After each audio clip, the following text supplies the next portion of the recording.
The Jedi are bad. The Jedi are good. This isn't about good or bad. This is about power and who is allowed to use it.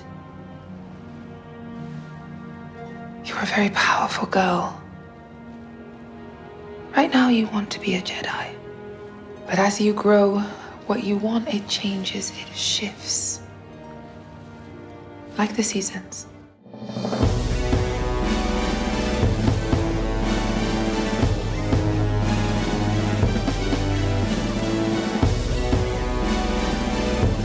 What's up, bad babies? And welcome to House of R on video.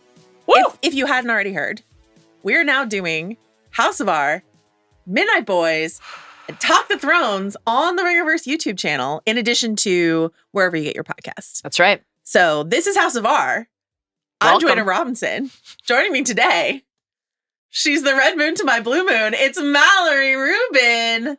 Joanna, what the thread has tied together, no one can separate.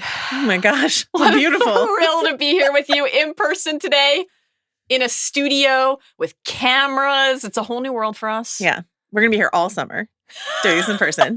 You're definitely not going to get sick of me. No, impossible. Our bond is just going to grow closer and closer. Yes, that part's true. Yeah. Yes. Because, the thread tied us together. Since before we ever podcast together. Okay, so listen, we're doing Talk the Thrones, and that is very important and exciting for us. We're going to be doing it on video. There's a whole set involved. It's going to be amazing. Yeah. So Talk the Thrones after House of the Dragon on Sunday, and that's really exciting. Can't wait. But wait, there's more. Talk the Thrones live. Oh, man. Tuesday, June 25th at the El Rey Theater. Thrilling. Tickets are still available. Get them now. Joanna Robinson, Mallory Rubin, Christopher J. Ryan, I think.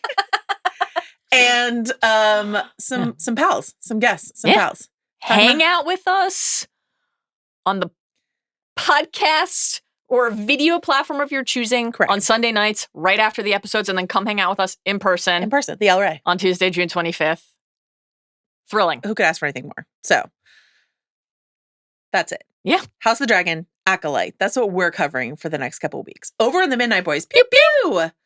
They're being a little bit of overachievers because they're doing House of the Dragon, Acolyte, and The Boys. Yeah. So you're going to hear from them twice a week. You're going to hear from us 3 times a week. I guess we're all overachievers here at the Ringerverse. Also overachieving, Mint Edition is going to be doing Inside Out 2. So if you want to get your Pixar takes in or out. Always. That is where you're going to find them over on Mint Edition. That's the program reminders. Yeah. Find us again on YouTube, on the Ringerverse channel. Subscribe. Smash that bell or something like that. I don't know. I'm new to YouTube. Mm-hmm, mm-hmm. That's exactly what everyone says and how they say bell. it. Yeah. Smash that bell. Okay, great. So do that. Mm-hmm. Molly Rubin. Joanna Robinson. How else can people find us? Oh, thanks for asking. Yeah, you're welcome. After you smash that bell. Yeah. Believe I got that right. Yeah. Thanks. Follow the pod. Yeah. On Spotify or wherever you get your podcasts. Subscribe to the YouTube channel. Do all that stuff. And then find the Ringerverse on the social media platform of your choosing. We're everywhere, Wow. Joe. You looked right down the camera just for Jomi for that moment. I love that for you. We're everywhere. The Ringerverse is on Twitter. The Ringerverse is on Instagram. The Ringerverse is on TikTok. You can find video clips from these video podcasts that we're doing. It's true. You can find all sorts of updates, programming reminders, little glimpses of our wonderful in-person time together. Why would you not be following the Ringerverse on the social media platform of your choosing? And then, of course, you have a thought that's maybe longer than a tweet. Oh, yeah. You send an email because the inbox is open. The inbox is active. Yes. Hobbits and Dragons @gmail.com. We're at the point in what the Midnight Boys are calling the content cornucopia. I like content cornucopia. I like it. I like content gauntlet because it kind of rhymes and it describes what we're going to be running this summer. So in the midst of the content gauntlet, we had a ton of Acolyte emails. Like as soon as the episode was over, people were firing off their hot takes. So, we're back in session. hobbitsanddragons@gmail.com. Very exciting. Spoiler warning today. Yes. All of Star Wars? All of Star Wars. Movies, comic books. Everything. Animated shows. Certainly episode 3 of The Acolyte. Certainly everything that's happened in The Acolyte to date. But yeah, if it's ever happened in Star Wars, it's something that we might talk about today. We might. If it's a witchy thing, it's possible it could come up today. Okay. You love a witch? I do. Spice creams. Spice creams. You might be talking about some vaginally inclined art. Great. Love that you went there first. So that's an exciting thing to get into the intro. Speaking of, I don't know about speaking of, but that's a transition I choose to use here. Benjamin Lindbergh is going to be on the podcast today to do a lore corner with us. It was an immaculate transition. I don't know what you're talking about. Ben's going to be here to talk to us about... We're piping him in. Yeah. On the monitor. He's not going to be running in that door. He's going to be on the screen. Yeah, he's on the monitor exactly where we all left him in the Ringerverse YouTube trailer. Right. Great stuff. Great bit from Ben and Arjuna in that one. Wonderful. Very good. Let's get into it, shall we? I mean, I suppose we might as well. Quick facts. We're here to talk about Acolyte episode 3, Destiny. I damaged Mallory's brain by mentioning a couple weeks ago that every time I hear the word Acolyte, I think of the Dave Matthews Band song Satellite and have been singing Acolyte to the same tune. And now Mallory just responds to everything with that little tune in her mind. Okay, so we're here to talk about episode 3, Destiny. Yep. No duality in this episode title. Yeah, I miss it. Do you think that's because the twins are together in this episode? Or do you think it's because we're only seeing this episode from one point of view? Would you say a certain point of view? I would say a certain point of view. This is a podcast about Star Wars. Oh. Yeah. Is that a line from Star Wars? Well, I didn't know. That's a good question. I guess we'll probably find out for sure come episode 4, right? Whatever the titling is there. Maybe we'll give us the clarity of what sort of titling parameter we're following. I have some questions about whether we are only definitively in one point of view. We are definitely not only definitively in one point of view. Yeah. But like maybe it's because they're together rather than... I think it's definitely like a skewed point of view. For sure. But it is not a strict, clean... This character's point of view. Lens. I got very particular about that when I was going back through the episode. Okay. This episode was written by Jasmine Flournoy and Eileen Shim. Eileen Shim wrote episode 8 of season 1 of House of the Dragon, an episode that we love. Have you heard of it lots? And she will be on the upcoming Vision Quest show. So that's excited. And this was directed by the great Kogonada, who directed the films Columbus and After Yang. After Yang stars Jodie Turner-Smith as a concerned mother of a special child. Sound familiar? Sure does. Kogonada doing this. We were really excited preseason to hear that this director was going to be working on this season of television. 44 minutes. Mm-hmm. A longish one. Yep. Compared to episode 2. Let's just do the opening snapshot. Let's do it. Let's do it.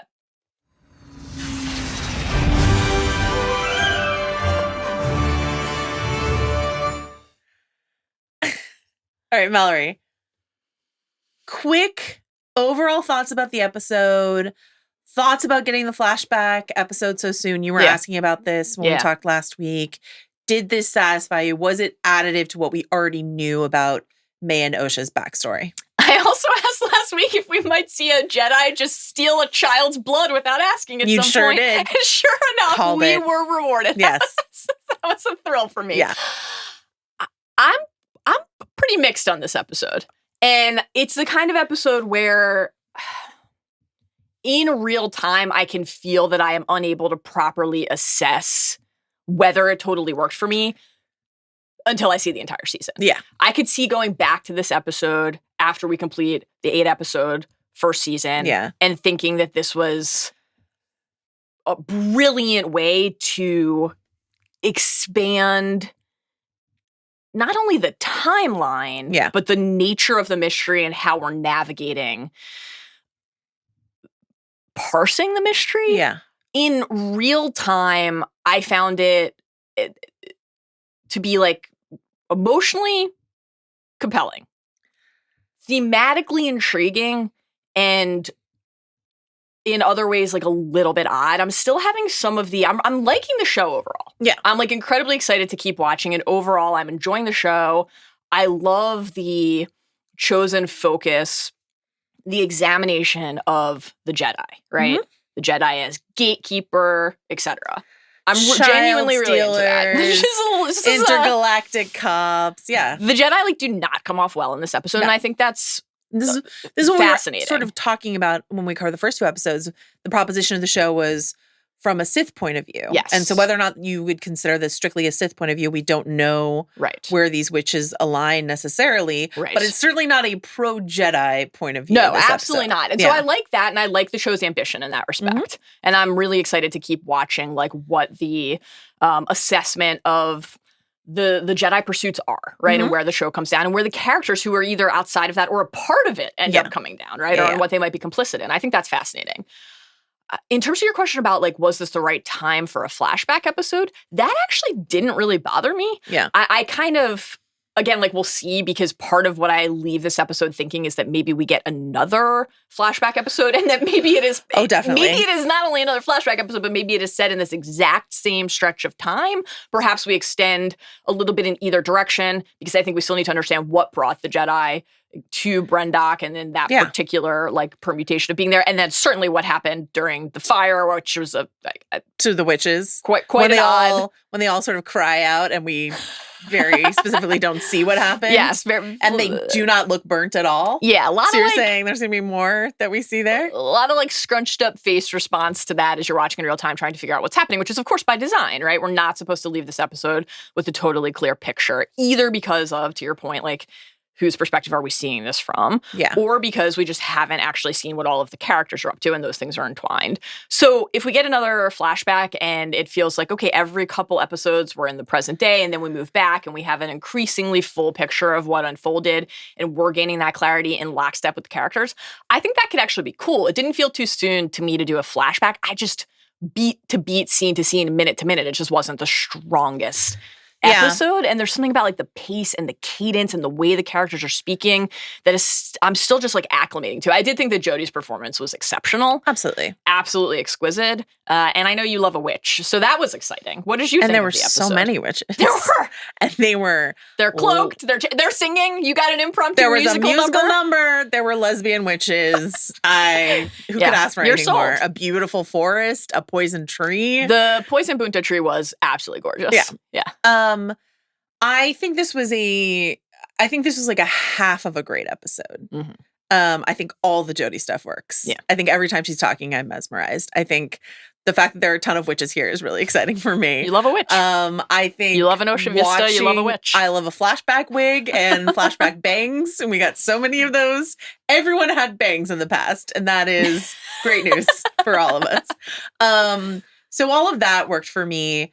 I think the kids were a little tough for me. And Star Wars, of course, has a grand tradition of, I don't love like critiquing children and their performances. They're like doing their best. But I feel like, and I think maybe one was like a little bit more dialed in than the other. But I just think overall, these two kids and the fact that we watched them have a very similar conversation over and over and over again. Like, I really felt like I got that dynamic from the first conversation. Yeah. And then we had like 6 other versions of it in the episode. That dragged for me. But I think you're right. Like, perhaps if this were just episode 3, you know, I'm always pro week to week, but if this were in a binge, probably it would not stick out as much to me. But as it is, this is like a mixed bag for me. But there's a lot to be had in terms of theorizing that is really exciting. A lot of like possibility here. And I definitely agree we're going to get more flashback. We're going to fill in the gaps of what we didn't see in this episode. But as you alluded to, we're not strictly in Osha's POV because we get scenes without her in it. So how could she know what happened when she wasn't there, right? So we're not 100% in Osha's, but we are mostly in Osha's point of view. So are we going to get what Mae saw? Or are we going to get what the Jedi saw? You know? That's the one that I feel is more essential. Oh, yes. And I'm excited when we get to the fire because the fire sequence is emblematic of the entire episode to me, where I was simultaneously like, this is I'm thinking about questions. I'm looking at Torben's face in the background, right? When the wound is there. When Sol is tending to Osha after she wakes, and he's scarred. It's freely Something bleeding. horrible has happened. You already mentioned, like, wait. So there's a rumbling and a shaking, and then all the witches are dead. How did the fire spread? We'll talk about all of that more when we get there. But it's prompting the fun theorizing of like, and why was Sol there so quickly in the first place? Like, shouldn't they be off over on their ship? What are they doing there? Is there some other guiding hand at play? All of that's interesting to me, but I don't think that changes the fact that in real time, it just feels a little inelegant. I agree. Except for literally everything Jodie Turner-Smith does. Wonderful. So would you let Mother Anissa give you a forehead tattoo? 100%. Great. I think it's beautiful. The white swirl. Yeah, yes. wonderful. Mostly hidden by my bangs, but when I need to like sort of when someone needs to tell which twin you are. Yeah. Are you Mallory or are you Joanna? I'll be like, I've got the forehead tattoo. Otherwise, we're identical. So last but not least, before we get to sort of the deep dive, we got a lot of emails from people asking. We can hear the call in our ear. So that's a delight. Thank you, Steve. Where's Yoda? Many emailers asked, where's Yoda? Shouldn't Yoda be here? I'm not, just because someone's alive in an era doesn't mean they need to be like in the show. But do you even want Yoda in this show? How do you feel about it? Absolutely not. And this is actually like pretty uncomplicated for me. You know, I love to say I'm at war with myself or I'm of two minds. Or like I'm a glutton for like, give me all the content, give me the nostalgia, give me everything. This is pretty easy for me. Yeah. The fact that Yoda's alive is like not actually relevant. I think part of what we need to understand about this era is the scope of the Order, right? So we are focusing our attention on a Padawan and then her actually not dead twin. Mm-hmm. Still a fun episode, one twist. That was great. And this quartet of Jedi who made their way for mysterious reasons. I mean, it's not mysterious that they're stealing people's children. That part's clear. We'll talk about that. Saul just like snooping and sneaking behind trees. Tough one there for our guy. That one hurt.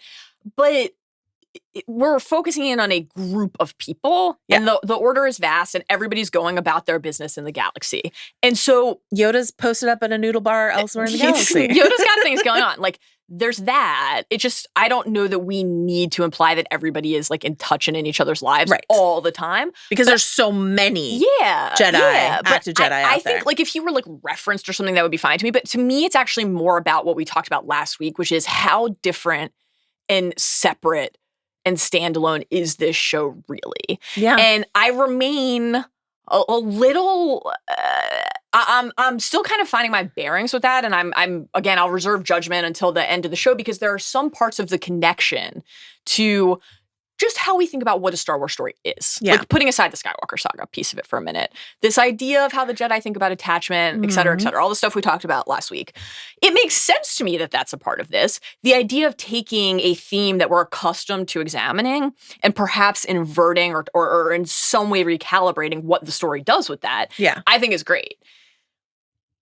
The more we will be saying things like Palpatine and Anakin and Force Dyad and Immaculate Conception a lot today. Qui-Gon, midichlorian Jesus. That MIDI count. Stolen blood, blah, blah. Parallels, cycles, ripples across time, into it. Too many direct tethers to the story that this show was sort of positioned as not being a part of. And again, like how you walked that line to intentionally and deliberately like paving the way to something so that we better understand how those characters wound up in that circumstance. Okay, but then if it's like just Yoda sitting here, it actually at some point it becomes impossible to accept that he allowed Palpatine to rise. I just think he kind of can't be a part of this. And I mean, this is welcome to the dark side because this is where I was with like, I don't want Leia and the Obi-Wan show, like because that is hard to make sense of, or I actually don't want that much Luke Skywalker and Mando. Like, I really liked that Mando was his own thing. So, like, I agree with you wholeheartedly. Yeah. I also don't want a Darth last name that we already know to be a part of this, right. That's how it works in the Sith, right? That's your last name? You're like Mr. Plagueis? Okay. Just making sure. That's where you get your mail address in, like Mr. and Mrs. Plagueis? Just making sure. Okay.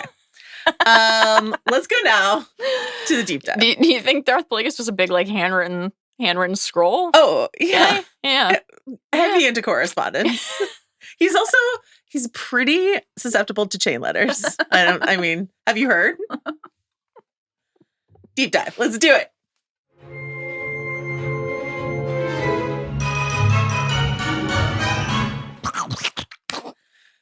I always forget that that's there. Yeah, me too. Every time. Dateline. Brendock. I love that you're sticking with this. 16 years ago. Yeah. The first thing we see as we sort of, again, in one of the many incredible establishing shots of like beautiful, we are definitely in real nature. We are not in the volume shots. We get this like beautiful craggy cliffside. Then we get this Stonehenge-esque shape that can invoke either Tython from Mandalorian Season 2 or Cetos from Ahsoka. We've seen these sort of stones before, and they're either, for the Jedi or, it's witch stuff. And in this case, we're pretty sure it's witch stuff, but, who's to say? But did this spark anything for you? Are you a big henge person in general? Love. Yeah, you're pro henge. Yeah. Oh, okay, yes. Just making sure. Yes. Like it makes me actually think of your Prestige TV potting on Shogun and discussing what a rock can represent. I love henge. I thought this introductory stretch of the episode visually was stunning. Yeah, the Bunta tree. Lindbergh wrote about this in his recap, and I thought this was an astute observation. The gap between the exterior shots and the interior shots in this episode was it was sort of impossible to not think about as you were watching it. When we were just sweeping in, you have a sense of place. One of the things that we love about the sense of place is not only what it tells us about a community, but about the galaxy. Like we always talk about in Star Wars, the galaxy is so big. And so places should feel different. They should feel there's special. And one weather system per planet, but they should be different from each other. This is one of my favorite obsessions of yours. I mean this sincerely. Like the why does every planet seem like it's just one square block of one town? It's a fair point. And then we go to the Bunta tree. Mm-hmm. This was like gorgeous. The blue mushrooms. Yeah, and this little fluttering creature comes in. Yeah. It's like a hummingbird morphed with a fish, morphed with a gummy bear. I thought it was beautiful. But also a butterfly. Sure. Most obviously a galactic butterfly, for sure. Yeah. That's fourth on my list below hummingbird, fish, and gummy bear. Yeah. But. So we get this, so Osha's sitting there. Mm-hmm. She's messing around with the Force, and by the Force, I of course mean the thread. And she's freezing the creature. I've seen a lot of interpretations of this, of like what Osha's doing is like just curiosity, and what Mae is doing is kind of cruel. Uh-huh. The difference between the way that they're freezing these creatures. I actually kind of disagree. I feel like what we see in Osha there is like she's also capable of this. Sure. She just sort of tamps it down a bit faster than Mae does, but like that idea of like pulling wings off the butterfly, which is sort of what they're invoking here. /fish. Or the gummy bear. How you pull wings off a gummy bear. It's a thing people do and say. That like Osha has a bit of that in her. Yeah, there's this question of like how much is Osha tamping down the darkness that is also present in her. I think anytime, whatever the exact maybe intention or conscious aspect of what she's doing is there, like, it's hard not to think anytime you're seeing a character hold another living being in a position of stasis like that and controlling another life form, that there's something sinister about it. And I think actually that question of, well, is it curiosity versus control? That's what was cool about it to me, because I think we can simultaneously say what we're both saying, which is like there's something there that pings as alarming, which is also how I felt about it. But that idea of reinforcing to us that maybe it is only a matter of degree. Exactly. And that a tiny thing in your life, a choice somebody else makes, starting a massive fire, whether the light fixtures on everybody's door have like uncontrollable voluminous flames coming out of them, can tip you over the edge. And I think also there's a really interesting, what I love more than almost anything else about this episode is the needle that they thread, no pun intended, with the witches in terms of like, yes, are they good or are they bad? And I think what the show is really asking you to consider is it depends on your point of view. Right. Entirely from that certain point of view. But they're not, it's the show, I think, and I hope continues to, refuses to take a stand on whether or not, I don't think there's going to be some big reveal later on that this is actually like a Sith cult or anything like that. There are some like, you know, I think interesting. Obviously there are some connections that we can draw. We can talk about those things. There's definitely like certain Mother Coral's certainly like quicker on the trigger of like who's going to miss these for Coral. Who's going to miss these 4 Jedi, you know, that sort of stuff. But it's complicated. That made me laugh so much. I'm like, if only Coral had been around to enjoy Order 66, Coral would have fucking loved Order 66. She's like, no one's going to miss these 4, but like, let's get rid of them all. But oh man. But that I hope that it's not going to be a reveal later on. Like, actually, when we see the Jedi point of view, the witches are just evil. The witches are trying to protect something that belongs to them. And what would you do if someone showed up knocking on the door and said, hey, we want to take your children, you know, your children that you created in unnatural ways, then maybe we should be a little scared about. But it's like, it's tipping really back and forth constantly with these witches. And I just like I never want the show. Yeah.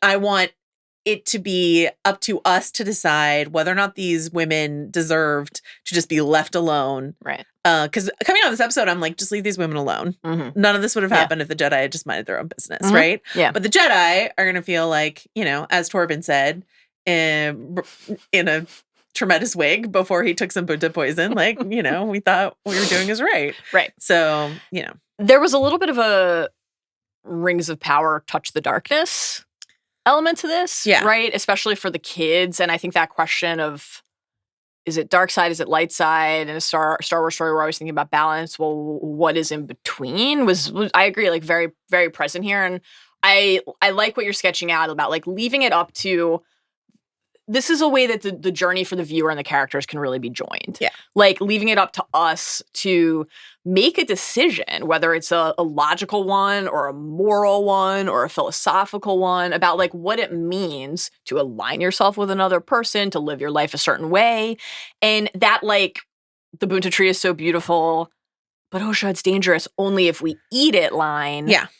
Felt very entwined with that idea. This thing, you are literally sitting under this thing. A poison tree? You don't do that?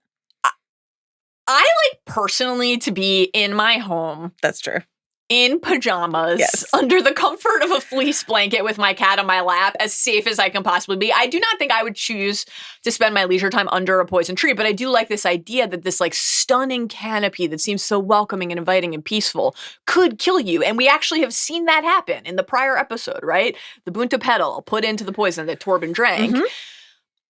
And that only if we eat it line, I thought more than some other parts of the episode, like deftly summed up that idea of like, well, you can decide how you engage with that. You can decide whether you activate that possibility. I also really like that sort of like Garden of Eden Edenic imagery of like the tree that is beautiful but dangerous to you if you eat it. And here we meet the twins in a place of innocence, and everything that happens after is an intrusion on this paradise. Yeah, you know? And there was like a highly religious quality to the entire episode. Yeah, for sure. Whether it's the kind of like sermon-like nature of some of the speeches or the idolation and worship at play in some of the rituals. That felt, very, very present throughout.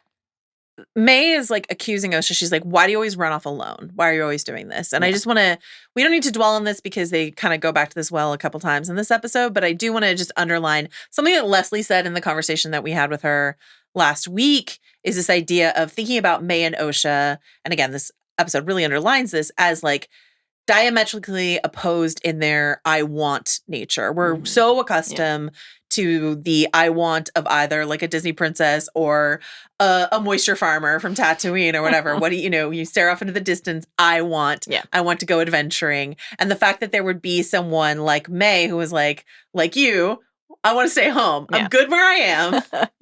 With my cozy blanket and my cat. Like, I don't need to go adventuring. I have everything I want right here. Right. I can DoorDash whatever I need. I'm fine. Anything.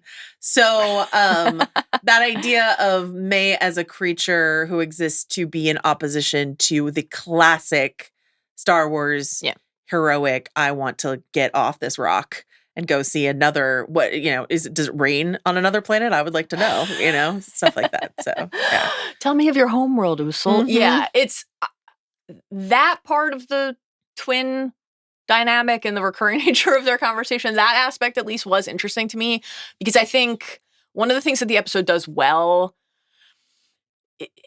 it's neither of them is really like clearly right or clearly wrong. And that's the point. It's about what you want. And there are some lovely conversations like later that we'll get to between Mother Anastasia and Osha about the episode's called Destiny for a reason. This idea of pulling on the thread, making choices, doing something different. Like we should not think that Osha's desire to heed the call to adventure is in any way wrong. And it's like a very relatable thing to say, well, oh my God, like if I got my Hogwarts letter, the Jedi coming to steal you and like you'll never see your family again, like at least the Hogwarts kids get to go home on holidays. But and like Hagrid open with a cake, not would you like to handle my lightsaber? I have some questions about the lightsaber handover. Please. But, of course, like the idea of going out into the wider world and discover, I think we both were thinking a little bit of the Harfoots and Marigold and Nori from, again, season 1 of Rings of Power with that, like, have you ever why wondered? Would you, Nori, like, haven't you ever wondered? And the Harfoot, the village, this group of people, like, well, nobody walks alone. Like we stay together. We do. This is how we do it. We want. Why would you want to do it any other way? And out there lies danger and risk and harm. And then similarly, like for Mae, I think that Mae comes off as the difference between them ultimately is that Osha doesn't tell Mae that she has to do what Osha wants, whereas Mae does say you have to do what I want, and that is a distinction that the episode draws. Or I'll kill you. Or I'll kill you. That happened quickly. That's a real Anchorman, like that escalated quickly gift moment we have some questions. We have some theories about that, for sure. Oh, man. But you can understand wanting to stay home with your family and not losing the person closest to you in the world. And you can understand wanting to go explore something new. When staying at home means you're never allowed to leave the fortress, that's a bit of a bummer, right? When all you want to do is sit under a poison tree and pull the wings off of gummy bears. And then like when your twin is like, let's say our codependent rhyme together, right? Yeah. I am with you, always one, but born as two. As above sit the stars, as below lies the sea. I give you, you give me. That's not healthy behavior, even though it is a jaunty little rhyme. Yeah. And I'm going to hit you with our first of many forced dyad references. Yeah. And I refuse to apologize. No. Because it's just the text of this show. Yeah. Here's what Ben Solo says. My mother was the daughter of Vader. Remember this, Rise of Skywalker? My mother was the daughter of Vader. Your father was the son of the Emperor. What Palpatine doesn't know is we're dyad in the Force, Rey. Two that are one. That language, two that are one. Yes. Always one, but born as two is very intentional, referential. Yes. This idea of like one Force being. Yeah. We're going to talk more about the Immaculate Conception stuff, which obviously like ties to you're talking about Kylo and Rey here, but that obviously ties us to Anakin. And we're connecting in interesting ways to some key figures in Star Wars canon here. The later line about their particular connection via the thread also kind of before they were born reinforces tied together before they were born. This. Yeah, this definitely feels like theory corner fodder. Here comes why can't I kill these Jedi, Mother Quarrel? A Zabrak. And she's like, what are you doing outside the fortress? Yes. We got to go home. What are you doing out here? And you're like, wow, that's a little harsh. And then the music gets ominous. We see a hooded figure lurking behind a tree. And we're like, who's this villain? And then we're like, uh-oh, it's our favorite character, Soul. Tough moment. Hot bummer for us. Yeah. The Soul Patrol, as one of our listeners called it. Wow, Yord Horde and Soul Patrol. Exactly. I love it. I love it too. So I love this. Again, this is the what point of view. From a certain point of view, Sol, our favorite character of the show so far, with the hood up, lurking and a sneaking and a snooping behind a tree. Well, and this is some children. One of the things that makes this Osha's point of view episode really complex, because at least so far, we still don't know why Osha left the order, but it seems like that relationship is intact and strong, and that there would not be a reason, and Osha is the one in this timeline who's like, I want to go. I want to be a Jedi. So if it's just Osha's point of view, then like, why is that the She would not have called for that music cue. Yeah, exactly. She would not have been like... She would have scored that scene differently. She wouldn't have been like, cue the sinister bassoons, please. And so that makes it feel like it's more of the coven perspective, or a mix, or entwined, or just not quite it's as just tidy. a little messy, because we'll talk about this a little later on, or we can just talk about it right now. The Rashomon perspective of this. No one's ever seen the 1950 classic Kurosawa film Rashomon.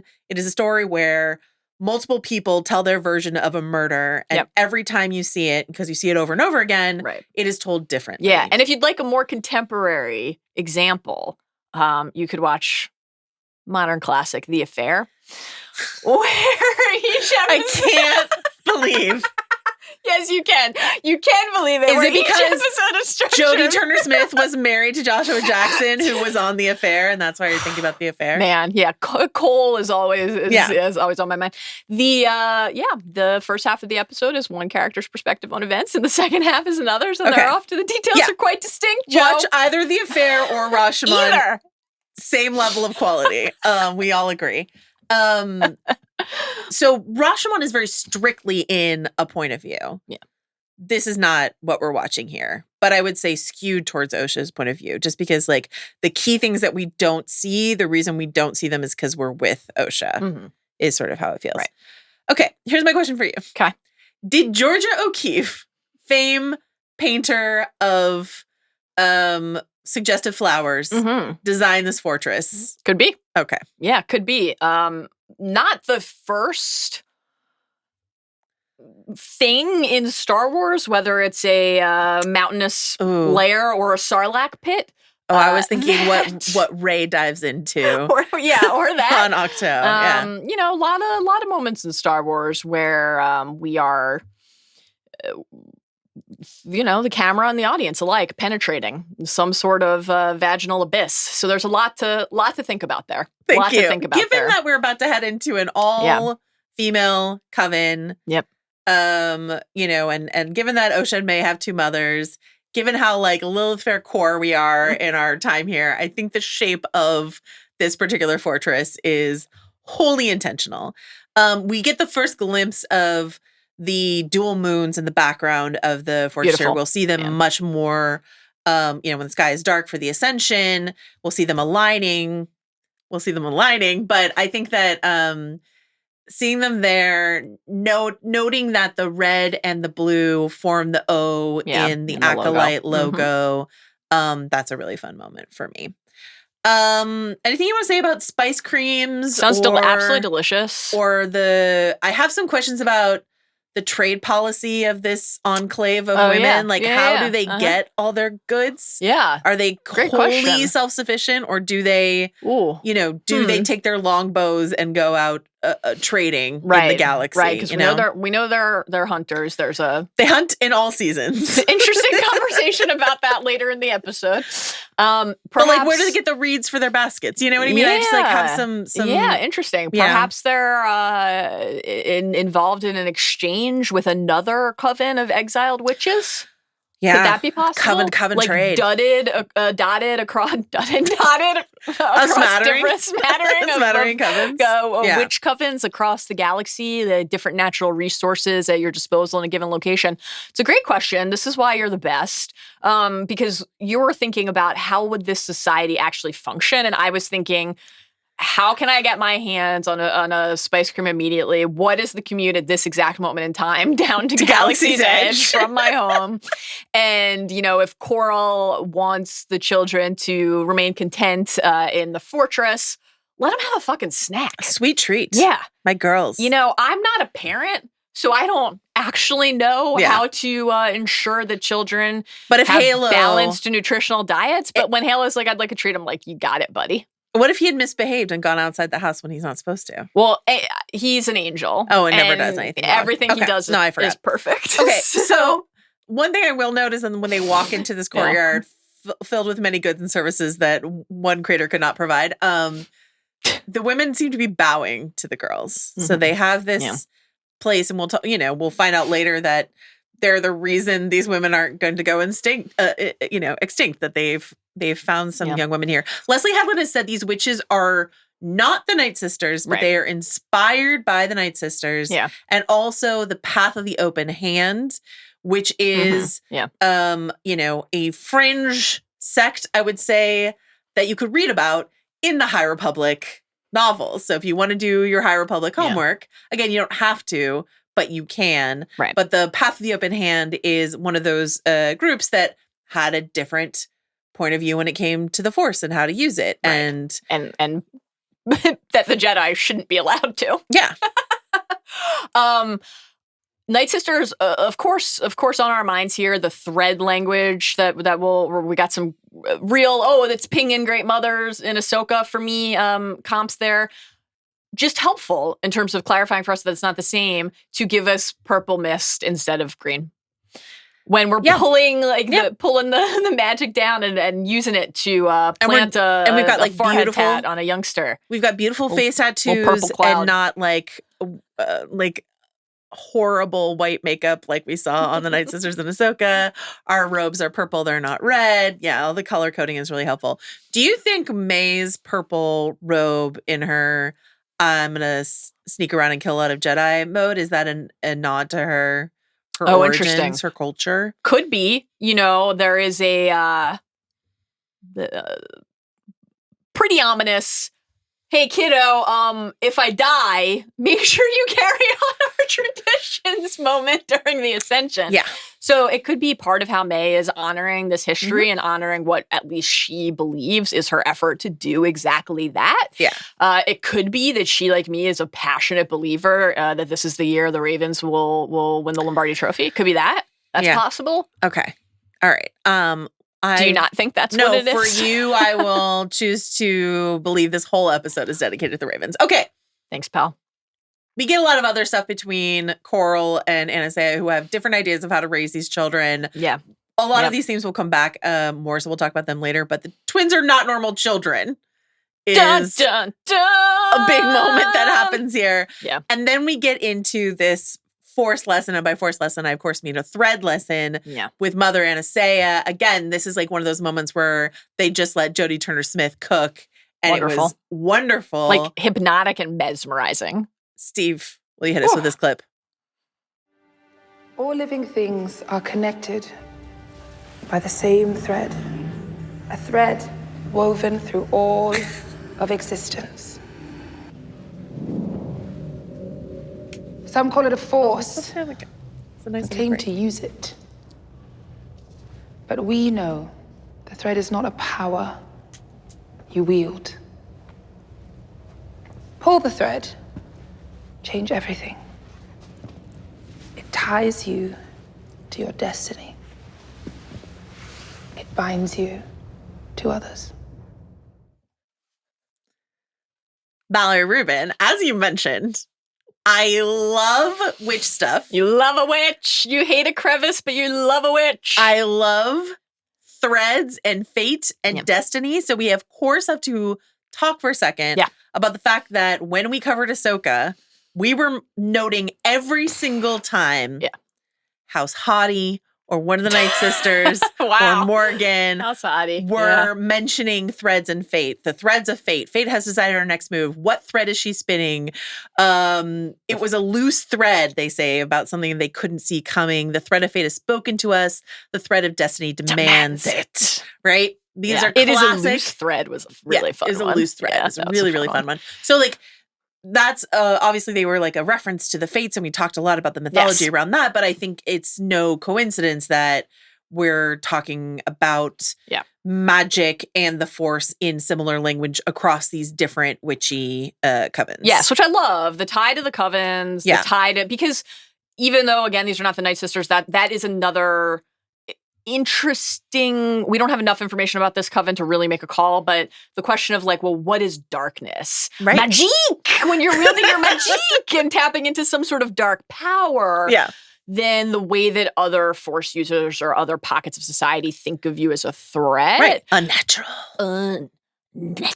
So that's fascinating. And it just feels very intentional. Could have been a Force by any other name here, but the fact that we got the thread language is intended to make us think of this. As Ben pointed out, and I have to agree, when Mother Anastasia says, we know the thread is not a power you wield, but then they go on to talk about power a lot in this episode, and it's just a little like, I think that it has to be intentional. They're not sloppy writers here on this show. So I think it's just like Mother Anastasia, who I really like, and I would absolutely join her coven in a minute. Yeah, of course. She's incredible. Yeah. Is perhaps a bit hypocritical or slightly deceptive in the way that she talks about, when she says later, no weapons, no violence, and then takes over the mind of Torben, I'm like, that's... Yeah, and again, I like... It's maybe too soon to say whether that's just like not a perfectly executed line or whether that's almost intentional hypocrisy, because that's another interesting parallel. If this group of characters looks at the Jedi and say, what gives you the right, X, Y, and Z, your relationship to the Force, the way you think about who else can use it or tap into it, or even what it is inherently. Like, I thought obviously everything about the thread and destiny, because destiny is the name of the episode. There are a number of other lines about destiny that we'll talk about as we go.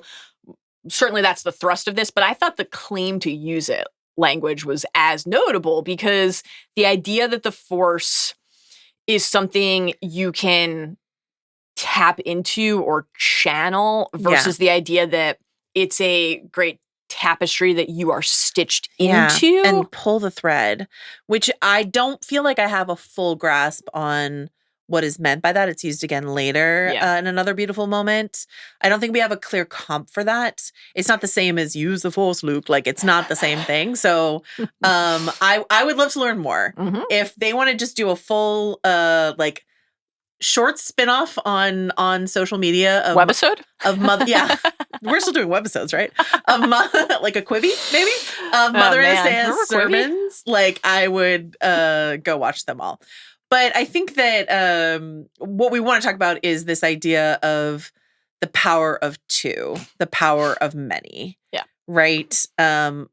We could talk about dyads again if you want to, of course. It's hard not to. But this idea of combining power amongst Jedi, and please tell me if I'm wrong about this, like, is not something we've seen a lot of. There's a few examples. There's like season 2, episode 3 of Clone Wars. We've got, and we talked about this, I think, leading up to the Ahsoka podcast. We've got Yoda and Obi-Wan and Mace and Anakin are like meditating to find the Force. Like, they are meditating sort of together. That feels like a combination of Force power. But overall, this idea of like combining power is much more of a Sith concept, at least in the legends, than it is a Jedi concept. Do you agree or disagree about that? Interesting. Yeah, I think that inside of the Jedi, across the canon, it can be all of the above, but I think that it could be all of the above, one or the other in a given moment and with a given character set for either the Sith or the Jedi. Because, like, we talk about the rule of two a lot, right? With the Sith. A dyad is two beings who become one Force being. What is the master and apprentice relationship? Now, that's not the same as rule of two, but... Yeah, but it's never like Qui-Gon's never like, Obi-Wan, join hands with me and we will use the Force stronger together. Exactly. And this is what I think is interesting about it. It's like the Jedi, it's a wide, vast, especially in this stretch of the canon, collective. You have temples everywhere. You have these groups of people. Local temples? It always goes completely fine for the younglings who are assembled at a given locale.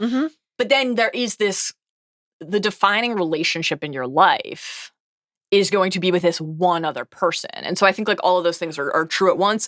It was hard not to think about on the power of many front. We have not seen this yet. We have no idea how this will come into play in the season. And trailers can often be deceptive. But the shot of like all the lightsabers activating at once, that feels like, oh, power of many. You were asking last week when Sol and Mae were fighting. Mm-hmm. You asked a couple things. Why doesn't everybody just kick dirt up into somebody else's face? But also, like, do you think one of your questions was, do you think Yord pulled the blade? Yeah. And like, is that something that's kind of priming us for the idea of like, let's work together and tap into some larger force? So I think that's interesting. But I was also struck by, and this might be a inaccurate overreading of the scene. It wouldn't be the first time. But in the stretch where the power of two stretch. Yeah. Where Mother Anastasia is first, like it's a little bit of a tutelage for the youngsters, right? And Mother Anastasia is first facing off against one other person and then against two, right? And there seemed to be a little bit of there's a pushing gesture. Mm-hmm. And then there was against two, like kind of like a pulling and then a holding, like a harnessing. Like she had actually, it seemed to me like they were implying that there was an ability to actually harness more power. Yeah. Right? With more people. Yes. Like literally. Like to hold more power in your hands. Yeah. And obviously. Greater than the sum of their parts. Yeah. And obviously that's happening then later in the Ascension as well, where I'm not an astrologist, nor an astronomer. Mm-hmm. I don't really. It's a lot of things I'm not. What? Star stuff? Star stuff. Yeah. But it almost looked like the two moons were like in an eclipse state, right? Yes. At that max power. They were aligning. Two as one, an alignment, and a pulling, a channeling of that power from two as one that is then ported. Yes. And the blue and the red of the moon being pulled down into this purple tinged power. It is a power. It sure is. And what do you do? What happens when you combine a light saber and a dark saber? You get your blue and your red. You get Mace Windu. Okay, so we had the public thread force tutoring, and we get private tutoring. Yeah. This is the benefit of your mom being in charge of the coven. You get private thread tutoring. We love prep. So this is where we get the line where it says, when their mother tells them that the thread tied them together since before they were born. This is the most forced dyad talk that we've heard so far, I think, right? Yeah, I think so. I mean, it's difficult not to think. Okay.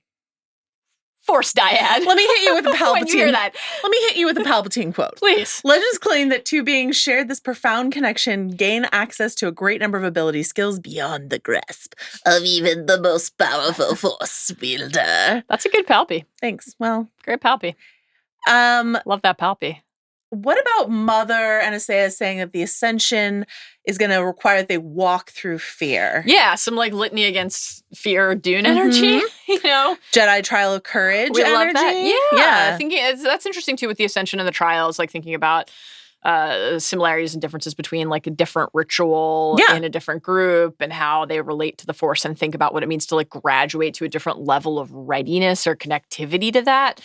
This was a fascinating stretch because I think that like idea of being tied together, the fear, all of it, there's a lot of like guidance and nurturing, but also then like, here, let me literally put your hands together. Right. Don't let go. And like you're gonna have to give up a part of yourself for the greater whole. There's so much. Yeah. And again, this is something that I like about this episode, this inherent contradiction inside of Anastasia where she will be so like, as you say, nurturing and supportive, but also like, but Osha, you're gonna do this. Right? Osha is like literally trembling as she walks up to the Ascension ceremony, and none of those witches seem to care. No, everybody just compelled her to do this thing that she clearly doesn't want to do. And I thought even the like, you think you want something different than life in this coven, but that is because you were young. The galaxy is not a place that welcomes women like us, was another instance of it's a duality at play there. Yes. Because I think the first part of that, just because you're young, you know, that's again like that kind of like Marigold, Nori, Harfoot idea, right? Nobody goes off the trail. But there's this like, you can't fast forward those formative years in your life when you discover things for yourself. Yeah. Right? And that's not a bad thing to want. And so trying to say like, well, it's just because you don't know. It's like, well, right, go find out. That's part of what it means to be a person and like go on your own journey of discovery. But then you get to the second part of that And you see that comes from a nurturing and protective instinct. And so it feels like the thing that is driving that is well-intentioned. Yeah. We are in exile. We've been persecuted. We were persecuted. Yeah. Don't leave the fortress because somebody might be waiting right around the tree bend to take you away from us.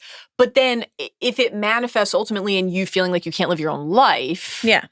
It's real King Triton, people on land eat fish, so you can't go up there, Ariel. And she's like, well, what if I have legs, though? Another part of the Ascension ceremony is to sacrifice a part of themselves, which is like a very sort of like, again, this very sort of like socialist force user idea. There's a council of 12 here. It is, we are in a share power coven, but Mother Anastasia does get final word. She's like, everyone share power, but also I'm the final word on everything. Great stuff. Because I cooked us up some midichlorian special twins.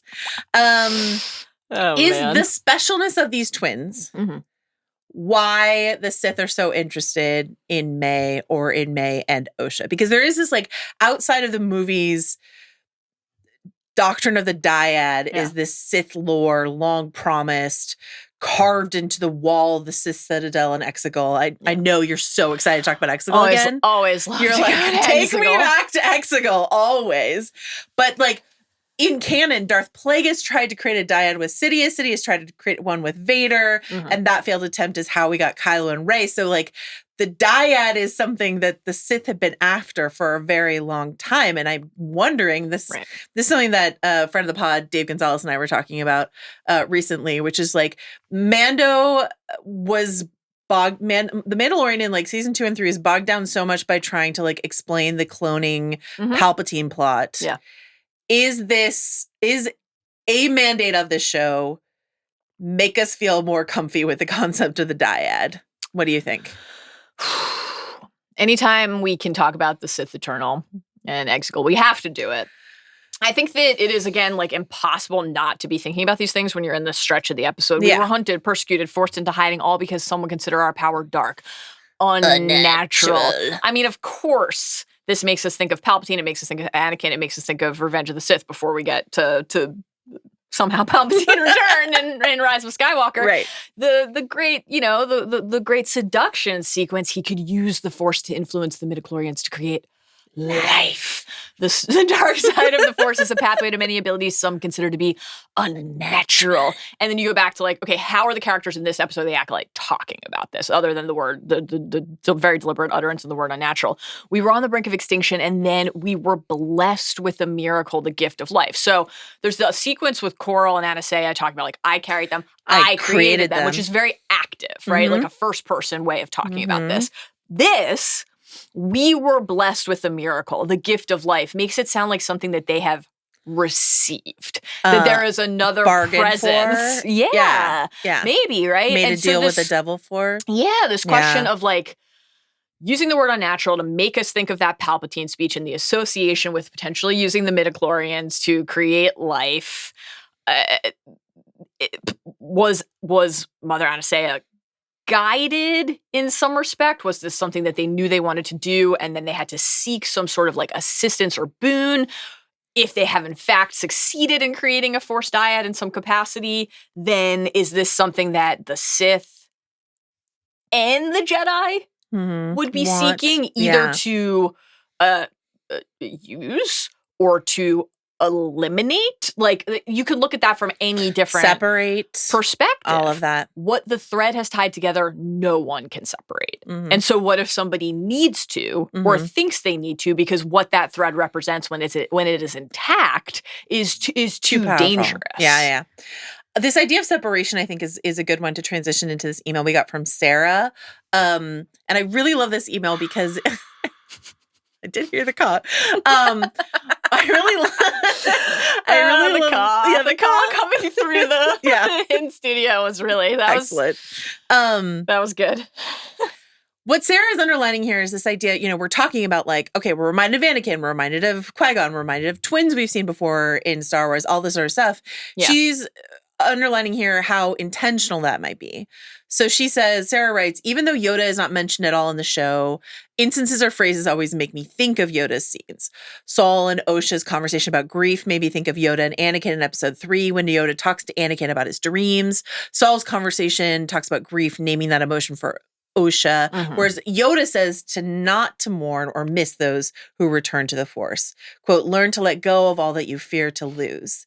The other thing that keeps popping into my mind is Yoda's decision to separate Luke and Leia. Yoda says that they need to split them up to hide them from the Emperor. It makes me wonder if there's something special about twins born of the Force and what power that unlocks. Force dyads is a term that's been thrown around a lot, but I know Luke and Leia weren't Force dyads, as both don't have the healing powers like Rey and Kylo. It's small, but why was Yoda so insistent on keeping the twins separated to hide them from the gaze of the Emperor? Maybe it goes beyond having two powerful Force users together, which would tip off Sidious. Maybe it's a power he's seeking. Also, to address if Osha and Mae's conception cheapens Anakin's, it reminds us of the, quote, potential chosen one trope that is in so many stories like Harry Potter, Game of Thrones, Dune, and even the Bible. Perhaps Osha and Mae are the reason the Jedi Council in the prequels is so afraid and wary of Anakin's power. Maybe this instance sparks the chosen one prophecy and also pointed to as an example when deciding not to take older children to begin training. So it's not just like, as we were talking about, them saying Osha is too old makes us think of Anakin. Maybe that's the reason why they were so scared of taking Anakin is because of someone like Osha. That last part is pretty compelling to me. It is. Because, as you know, I actually bumped on that a little bit in the premiere. Like, okay, another. But if that's an example of the kind of active connection that I would find pretty rich and interesting. You know, we should say, like, the chosen one prophecy dates back. Definitely. Back. And so that's just like the specific language. There's obviously like a long explanation in Legends, but in new canon, the specific language includes born of no father. Right. And so the idea that they would be, or one of them or both, like, is it a threat? Are you a candidate? Right. Who sees you as a threat? Who sees you as a candidate? Yeah. That is like really interesting and fascinating. It's very Neville Longbottom, right? Yeah. My sweet Neville. Yeah. Yeah. Who does that make Nagini in this situation then? But I'm scared to tell you. The Phantom Menace Shmi line. There was no father. I carried him. I gave birth. I raised him. I know I'm jumping forward a little bit, but obviously I think it connects to what is being raised in this email. I can't explain what happened. The comics, Darth Vader number 25. That stretch where we see Palpatine, it's like absolutely horrific, right? Like arms around Shmi. This seems to like we get the there was no father, we get the unnatural, we get the chosen one as our little blurbs, and it seemed to be canon confirmation that Palpatine had used the Force to use the midichlorians to create midichlorian Jesus. Yes. Matt Martin from Lucasfilm was very active on Twitter saying that was not the case and encouraging people to keep in mind that we're in Anakin's head when we're reading those panels. Are you saying it's from a certain point of view? Which, again, feels like very thematically interesting. So when I read that comic, I think a lot of Star Wars fans who read that comic were like, we got it, it's canon. That's what happened. And maybe it is, but maybe it isn't. And the fact that we still don't know that, and now we have other characters who are interesting, like pathways into assessing that, is pretty interesting to me. Yeah. I'm intrigued by this part of it and this connection. I really like this idea. I mean, like, whether or not it applies to the Luke and Leia, but I think that's interesting. This idea of like, let's keep Force twins separate. Let's be wary of children born of no father who are a little too old to join the order. We've been here before. Whether or not Yoda actually enters the fray, which you and I both agree we do not want. It is hopefully this story survives the people who are in this show somehow. Somehow someone survived, but still was surprised by the Sith. Somehow Palpatine returned, and somehow someone remembers every lesson here but allowed Palpatine to rise. Yeah, and Daenerys Targaryen forgot about the Iron Throne. Things happen. Okay, listen. We're going to skip to the Ascension. And here's what I have to say. And I'm going to say it down the camera. It's the Ascension, baby, and it fucks. It rules. This is one point on which Benjamin Lindbergh and I wildly disagree, because he thought this was dumb and hokey. And I think these cool witches in their hot velvet outfits swaying and singing. There's a musical number. There's a musical number. Magic. A magic. And there is like magical threads being pulled from the very stars themselves. Yeah. That part I liked. Yeah. This ruled. Pulling down the magic from the I loved this. The moons was cool. I enjoyed parts of this. No, come to the light with me. The like Mother Anastasia kind of moving through the thing that was in the trailer. That was I was like, this is great. I'm like actually afraid to say this to you because I love you and I don't want to hurt you. But the musical number, impromptu musical number, I was not totally sold on. No, it didn't bother me. I was just like, huh. What if I just like call you occasionally or leave you occasional voice memos that are like the power of one, the power of two, the power of many? Is that gonna let's find out. Brighten your day? Yeah, okay. I would love it. Yeah, I think I would love it. I would love it. Ben alluded to this in his recap. There are two mysterious robed figures, and some people are wondering if they're just like some Sith pals hanging out at the front of the congregation here. But you also see similarly robed figures at the back, and they have longbows. So I really think these are just more like, we're not actively participating in the ceremony because we've got some like guard duty to do or whatever. I am disinclined to believe that those are two Sith standing at the front of the ceremony. I am absolutely not ruling out some sort of Sith manipulation, either of the Coven or of the Jedi. Why not both? Yeah, right. But I don't know that the hooded figures are necessarily Sith. As we think about how much the musical number rules and no one has any comments or concerns about it and how great it is, let's hear from Mother Anastasia about this particular ceremony. Tonight we enact a ceremony we have not performed since our exile. We were hunted, persecuted, forced into hiding, all because some would consider our power dark, unnatural. We were on the brink of extinction. And then we were blessed with a miracle. The gift of life.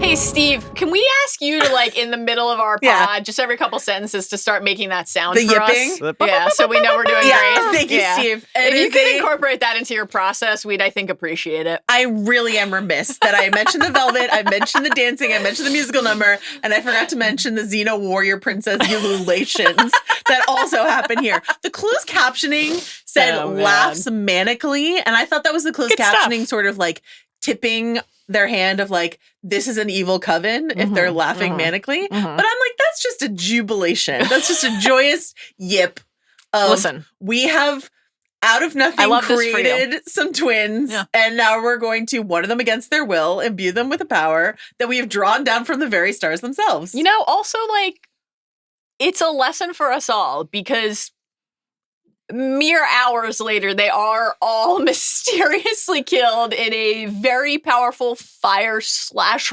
slide. How much time do you think? How much time do you think passes? Because there's like the whole like they have to walk over, do the Jedi test, come back, have a lot of different conversations. It's like they've got 24 hours to live. It's thereabouts. Yeah.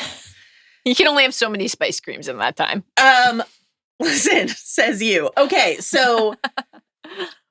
We get it, right? The lesbians can't procreate without midichlorian IVF. And they did it.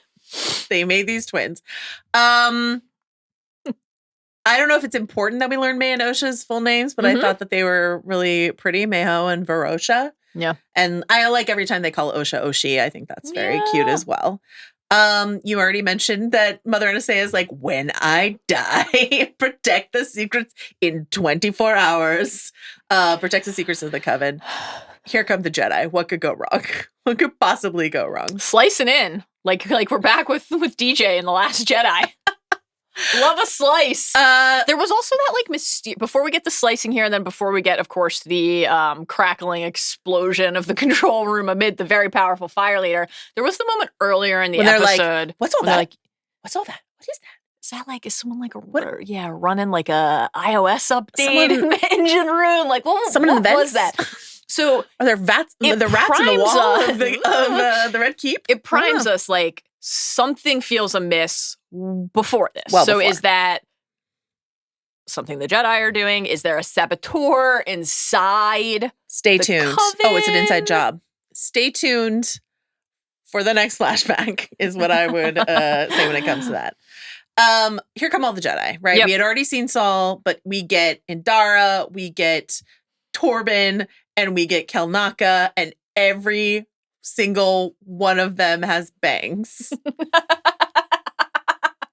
A friend of mine texted me, he's like, next time I go get my haircut, I'm going to tell them I want the flashback Saul. And I'm like, it's a good look. It is. It's a really good, it's very tousled. Looks great. Yeah. Loved it. We talked a lot about this already. Anything you want to, I will say, Indara, I love Carrie Ann Moss. I love Trinity. I am a big fan. Indara, I'm not that into. And I think, especially like when we think about whatever happened here. Yeah. And we'll talk about our theories in a little bit, but like whatever happened here, Torben's like, I gotta go meditate for a decade about this. Yeah, and Indara's like, I'm gonna hang out at the bar with my pals. Kelnaka's like, I'm gonna live off the grid forever. Yeah, Soul's like, I'm gonna dedicate myself to the teaching of children. And Indara's like, tell me about your IPA and your noodles. Exactly. Oh, you got some banana noodles? Okay. Honestly, like, they did look delicious. So I. But she seems to have no ish with what happened here. And if anybody hasn't listened to the Midnight Boys episode yet, obviously check that out. And Charles is officially planting his flag on I don't like this theory. Island. Yeah, that's not my theory either, though I do think obviously the Jedi did something very wrong here. That's clear. I don't think that Indara is going to be the Sith, the stranger, the person we keep hearing about where under the helmet in the premiere. But I do think whether it is just a misreading of the Jedi mission, some sort of power mania. She's their leader in this, right? Like Saul is like seemingly second in command. She's first command. Torben's only a Padawan and Kelnaka's there for the vibes, it seems like. And to fix motorcycles. But we have to talk for a second before we get back to what Indara voices about like the Jedi might is right presence here, which is I think was horrifying and we were meant to think was horrifying. Yes. Just for a second, we must like luxuriate in the levity of there's like I love to luxuriate in the levity. I love to luxuriate in the levity. I know we've got some notes on hide the children. They're here to steal our children, hide the children, and then the children are just like loudly conversing while I'm hiding. I know that I know that did not sit well with you. Bothered me. But and then narcs on Mae too. Yes, like would your sister come down? Yeah, Mae. Hey, you definitely don't want to do this. We do get the little like nod from Mother Anasea, but the moment where Coral, doing her best. There are no kids here. Like, we all know there are kids here. There are no kids here. And the Jedi's like, we didn't know there was anyone here. And she's like, there are no kids here. We're all telling the truth together. Here. And then Kelnaka loudly roars and the subtitling says sniffs. Yeah. Like, this is just so funny to me. Anyway. I'm luxuriating in that like levity. And thank you so much for levity. Thanks for sharing it. Indara. Okay. So the wild, sorry, we just happened upon your secret fortress. We thought this was an uninhabited planet. Obviously horseshit. Everybody knows it's horseshit. We think you have children here because Soul was snooping around the tree line. Which, and like they out themselves because Soul later in the scene will be like, she didn't have that tattoo before. Have that tattoo when that morning spying on them in the woods. But yeah, as they lightly tormented beautiful creatures. This is something forbidden by Republic law. Yes. And Anasea very reasonably points out, we're not in the Republic. We're not in the Republic, right. Bro. So what's your jurisdiction here? You break into their home. Slicing the platform. You slice your way in. Yeah. Now, has someone made it easier for you to do that? Maybe. But you've done that. You state that it is your right to be able to test these children. Obviously, this is like opens up some interesting thinking. We have a lot to noodle on always with what it means for a youngling to be taken away from their family to make their way into the order. You gain something, this new life and opportunity, but you leave something behind. Like Anakin, a character who grew up with a family, and now we have these other characters who are older at this point. Okay, well, like why would you not be able to ever see your family? Why would you not be able to maintain that attachment? Well, here's a character like Anakin Skywalker who had to go back and slug him in a mass slaughter. The women and the children. And the children too. Right? So, but like to see them go in and say like, they're ours was really disturbing. Like really, really disturbing. And this question of like, again, the kind of gatekeeping of power that you were raising last week and how that plays here, but also just like who is entitled to what. And so we think about this like on a Seiya line about power, which we'll talk about. But and then it's all connected, right? We're entitled to. It makes me think a little bit of Alicent and Rhaenyra in the great eye for an eye fight in season 1. Like it's even that. You feel entitled, right? Like this question of like, well, what is the limit on what you think is yours? And it goes back to our very first moments with Indara and also her very last moments on Earth when she says, who trained you? Yeah. And then I have an unidentified Force user. Right. So of all the Jedi that we see here, Indara is the hardliner, which is like part of why I really do not think that, with love and respect to Charles, he's a great, smart, wonderful critic, but this theory corner I cannot join him on. Saul says the Jedi do not take children, which is deeply untrue. I mean, it's just not accurate. It's just untrue. I love Saul, but that is just simply not the case. Then just like plunks his saber into the hand of a child. Also, that was not great. I like the moment of playing on our anxiety there when he reaches for it. Like, are we about to resort to violence? No, it's something very innocent. I'm just going to put this. I'm just going to hand this weapon to a child to try to lure her. Yeah, this just into our horrible weapon. Life. Yeah, exactly. From a more civilized age. So listen. Mistakes were made on all sides because Mother Anastasia then takes over Torben's mind. And we're going to come back to this. This was a tough one. But this was a tough one. Were you thinking about Sabine in Rebels being taken over by the Night Sisters? Sure, yeah. And of course also like the changing of the eyeball that we saw in the dream state for Mae in the premiere of that I think really exacerbates the question of was somebody, like we talked about last pod, planting that vision for Osha intentionally. We came down on the yes corner. I think seeing this here and is makes that us feel even more certain. Yeah, right. Is that a hint of who might be doing it? And that feels like just apparent now, right? Like that somebody's doing that. But that question of like, okay, this was almost watching this happen to Torben. Return to his right mind. It was almost, but he also was like kind of gasping in pain. Like there was this like Imperio Crucio combo play there. Yeah. And so I think it is right and reasonable for us to be discussing like, well, is it fair that they were persecuted and forced into exile because other people think their powers are dark when like maybe X, Y, and Z points to otherwise? And then you see something like this and you're like, this is like a vile thing. Right. It is. So it's just like, again, to the point, it's like constantly teetering back and forth, I think. The Witches' Council happens. We have that whole like carried and created line that we talked about. The girls will take the test. They're supposed to throw the test. Yeah. The girls just have the same fight again and again about who wants to stay and who wants to leave. We don't need to go into it too much. What do you want to say about the Jedi test? And how do you feel about young Padawan Torben just stealing the blood? I never like it when the Jedi do this. Just jabbing someone. I never like it when the Jedi do this. This is standard Jedi procedure to take the blood and test it. Qui-Gon move. Well, no, but Qui-Gon's way worse because he's like, let me just clean your wound for you. Oh, what am I doing?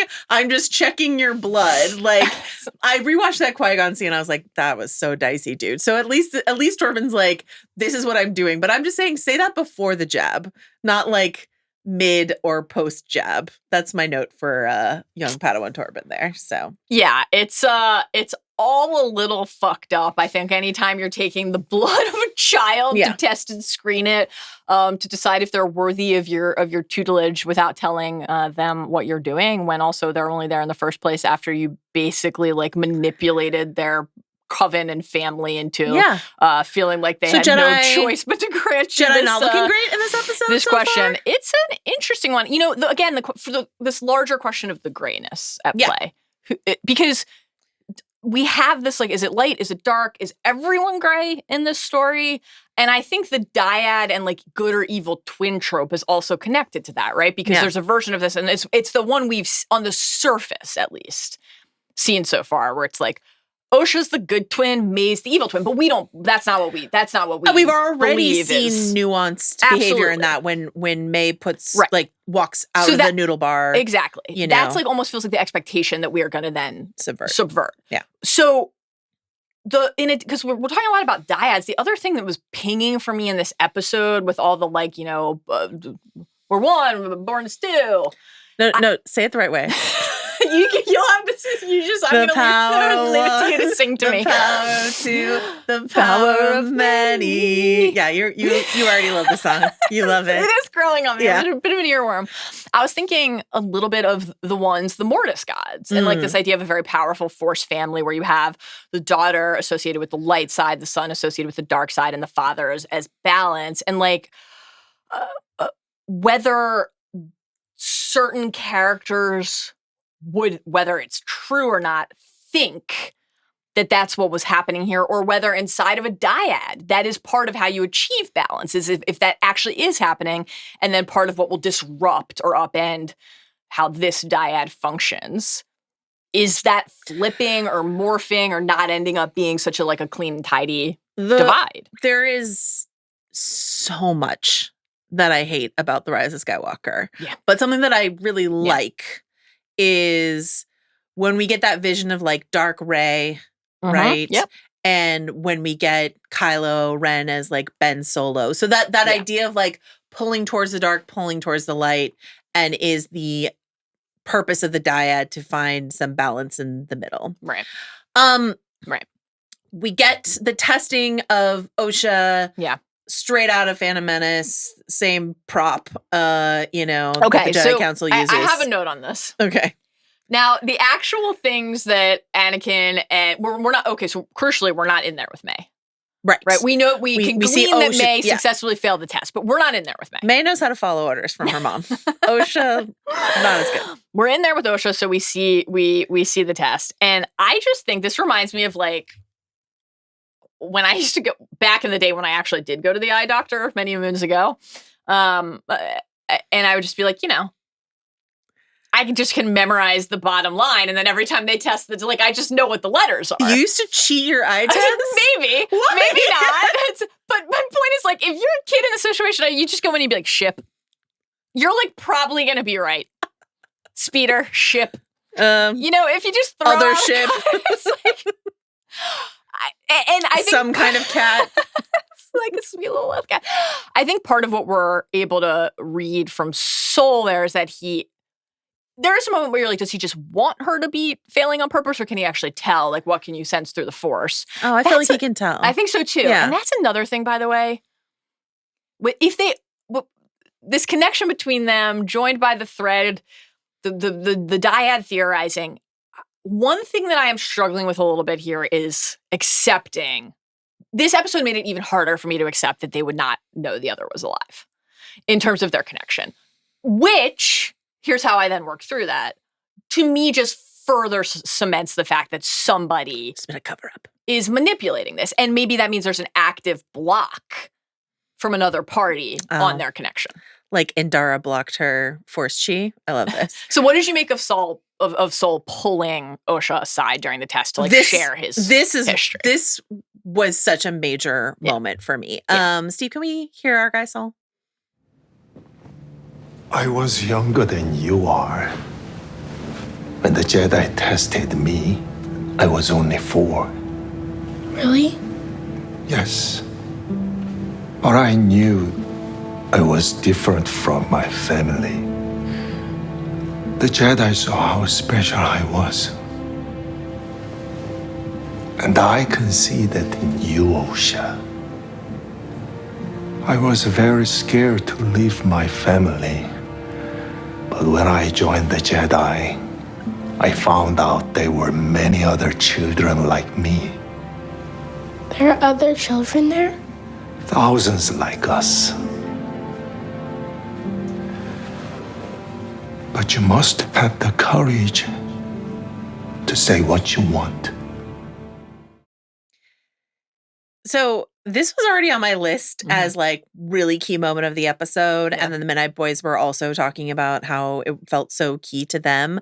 But I had already written my notes like that every time someone tells a story of being taken by the Jedi, it sounds harrowing. We've seen some slightly nicer versions like Ahsoka, stuff like that. But it reminded me so much of that scene in Obi-Wan episode 3 when Obi-Wan is talking to Leia. And she's like, "Are you my real father?" And he's like, "I wish that I could say that I was, but no, I'm not." And she says, "Sometimes I try to imagine what he was like." And Obi-Wan goes, "I know that feeling. As Jedi were taken from our families when we're very young, I still have glimpses, flashes really. My mother's shawl, my father's hands. I remember a baby. A baby? Yes, I think I had a brother." Terrible! Obi-Wan Kenobi exists. So sad. Really don't remember him. I wish I did. Then I joined the Jedi and I got a new family, just like you. No problem. Who cares? And I then had a brother. everything was fine. And everything was fine. Nothing went wrong. I had a new brother in Anakin. You were my brother, and that went fine. You were my brother. That was as fine. I watched someone else melt in the And I definitely didn't have like Mustafar. flashes to my original brother. Anyway, Obi-Wan, like sort of consummate company man, like also has this like harrowing origin story. So it's just like, you know, Saul is telling the story like this is a good thing. You're going to find a family. There are other children out there. You don't have to be stuck with your codependent twin as your only playmate. Like there's other options. Yeah. But, you know, like he was afraid. He was scared to leave his family because he was of 4. course. And that again, that idea that you have to leave them behind, not just for a change and a new adventure, but forever. Like the finality of it. That and of course this connects like to this attachment through line. And that was one of the things I really loved about. I mean, this was a fascinating episode to play on our our attachment to Saul because like. What does he know? When did he know it? Yeah, we're just in like oh my God, Jedi, we have some notes. Headspace throughout this entire episode, but the tenderness on display from him here is just so winning and the charisma is so warm. And that idea, but you must have the courage to say what you want. Yeah. Is in a very, I think, interesting and satisfying way, quite contrary to a lot of the lessons that the Jedi try to enforce on each other, right? It's about selflessness. It's not about you. It's not about what you want, right? It's about all this other thing, this grander mission that we have. And so for Saul to be a character who not only voices that aloud and thinks that about himself, but is that as part of the lesson that he wants to impart to the person in his charge, it felt very, very, very, very notable to me. I totally agree. We got an email from listener Jack, who it's a I love the call. It's a theory I don't necessarily agree with, but I think it leads to somewhere interesting. Okay. Where Jack was wondering about the Mae and Soul fight in episode 2 and how Mae does not do the whole like, you know, we have unfinished business, fight me with all of your strength line. And when she throws the knives, they go at Saul's feet. Did she throw a warning sort of shot on purpose or did he pull them down into the sand? We could debate that. But is Saul actually her target here? And we can talk about this, you know, in just a second when Saul is looking for Mae and Osha. And I believe that that's true. Yeah. But like, is he on her list? We know that 4 Jedi are on her list, but she never says Saul. Right. Osha's the one who's like, obviously you're on the list. So is it someone else on the list? Is it Vern? This is not Jack's theory. This is my theory. Is it Vern on the list because she's part of the cover-up? Like, is that true? Is the idea of killing, this is Jack's theory, is the idea of killing a Jedi without a weapon not about doing it with the Force, but about seducing them to the dark side. And Jack cites the times that Vader says, I killed Anakin Skywalker. Right? Like by seducing him to, you know, becoming a dark side. And this connects to the kill the dream. Yeah, kill the dream sort of idea. So like, is Saul going to be seduced to the dark side? I don't see that as a future for Saul, but I am worried always about Saul. And I'm worried that if he dies, it might be Osha who does it. Yeah. If Osha finds out More likely to me. more about what happened Yes. in the fire. Yeah, that feels more likely, and I think would also fit the kill the dream idea, certainly, for both of those characters and for all of those characters. The idea of the Vader Anakin, that's how you could kill without a weapon, Saul to the dark side. It's intriguing to me, but I don't see it going that way, but I think it's maybe more that I don't want it to, if I'm being honest, because I just feel that, could it be done well? I'm sure. Could it be done tragically and poignantly? Certainly. Another character in Star Wars who the thing we know most to be true about them is like you're a poster boy for attachment. Yeah. And then you fall to the dark side again. I think I would actually really dislike that. I will say really that hope that's not what happens. I don't mind like his attachment and his tenderness and like Osha being his like Achilles heel, being his like downfall, being the thing that stays his hand when he needs to in a fight. That makes sense to me, but you're right. Like we don't necessarily need to do exactly that story anymore. Yeah. I also we'll see. We've gotten the Bunta leaf keeps coming up. We've seen it in tree form. We've seen it in absolution form. Yeah. Is like a theory about what happened to the witches that I've seen going around is like, we know that they have stores of Bunta leaf because they use it to like hunt. Did the Bunta supply go up in smoke and they inhaled it and died in a sort of like Jonestown poison thing? Perhaps. The Chekhov thing that I am more closely tracking, and we already mentioned this in our breakdown of 1 and 2, is when Chimeras mentions the Jedi memory wipe.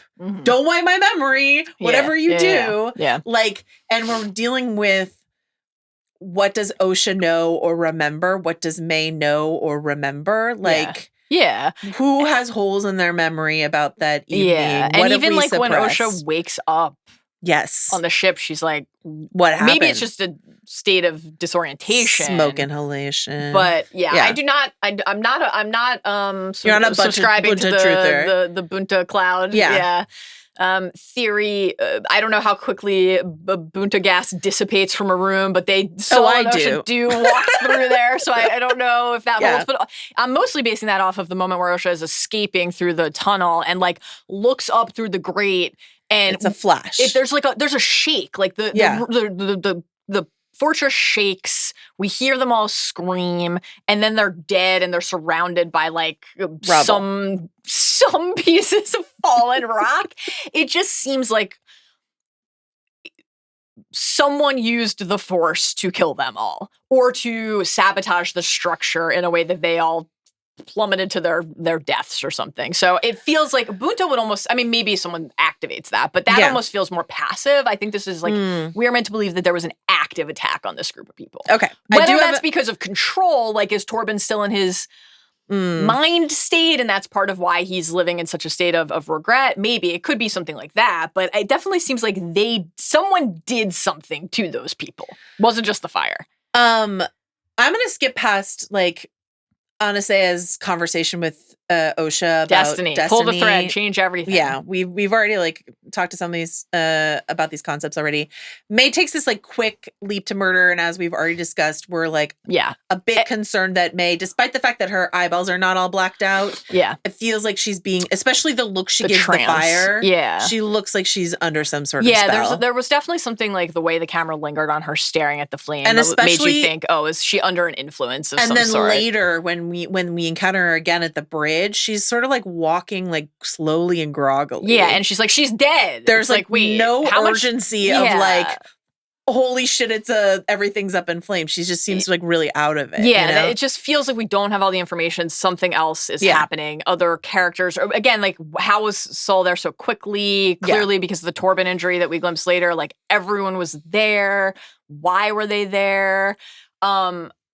Also, just like before the staring at the flames trance, like the discovery of the notebook, like that Osha was drawing in earlier, and what do we see in there? We see the Jedi crest, and so there's a little bit of a question of like, is that just meant to show us, to reinforce? Yeah, I do want to be a Jedi. I do want to go live this life. This is what I want for myself, and I've been doodling in my notebook like kids do when they're thinking about like the thing they want. is there some other, like, again, you kind of like planting desires, ambitions, visions, dreams, aspirations that they're being put on these paths by other characters? Here's my current best theory about what happened here. Okay. Coral, as we know, is like pretty much team, let's just kill these Jedi. Anastasia seems pretty anti that idea. Yeah. But we should note that happy to take over a mind. But Anastasia is in a different spot. Yes. Than the rest of the Yes, her coven. body is discovered separately as they're making their way through. Right. This is a light spoiler for like official material that Lucasfilm has released, like basically trailer material. So if you don't want to hear that, skip ahead. But there is footage from a trailer of, I don't think it's Torben, I think it's Kelnaka seems to be like going ham with his lightsaber, and both Saul and and it really seems to strike down on Torben. Right. And it seems like that's how Torben perhaps slicing his face open and blinding that's how him in Torben one got his eye. scar. So like that if they take over the mind of Kelnaka, it reminds me a lot of like Loki manipulating the Hulk in Avengers, and unleash this Wookiee Jedi on his cohorts in the idea of like, oh, well, then we won't be blamed for the death if they, kill each other. But I like this idea. What if, again, wildly theorizing, because of the power of one, the power of two, the power of many, maybe it took a whole group of them to take over the Wookiee. And in order to break that control, probably Indara, let's be real, like to break that connection, that's the flashbang that kills all these women at once. So you were harming our friend. You were harming and controlling our colleague and our pal. So we had to act to stop it. We thought we were doing the right thing. Right. And it went badly wrong. We thought we were doing the right thing just being there in the first place. Right. So that was what I was going to ask. Yeah. It's like, I like that for accounting for in the moment what is happening in this like kind of actively confounding fire sequence where it's like, how does the fire spread this quickly? Is somebody manipulating and powering it? How is it melting and crumbling stone? But it's not just like, this is where the fact that we have that like a control room glitch earlier makes it seem like the facility is being like primed to collapse. Like, why are they on Brendock in the first place? Is it just because like they're tracking force sensitives and they discovered them here and now they're here to recruit the kids? Recruit the kids. But then again, this gets to we're going to talk about this with Ben, but this gets to the Torben Mae interaction in episode 2.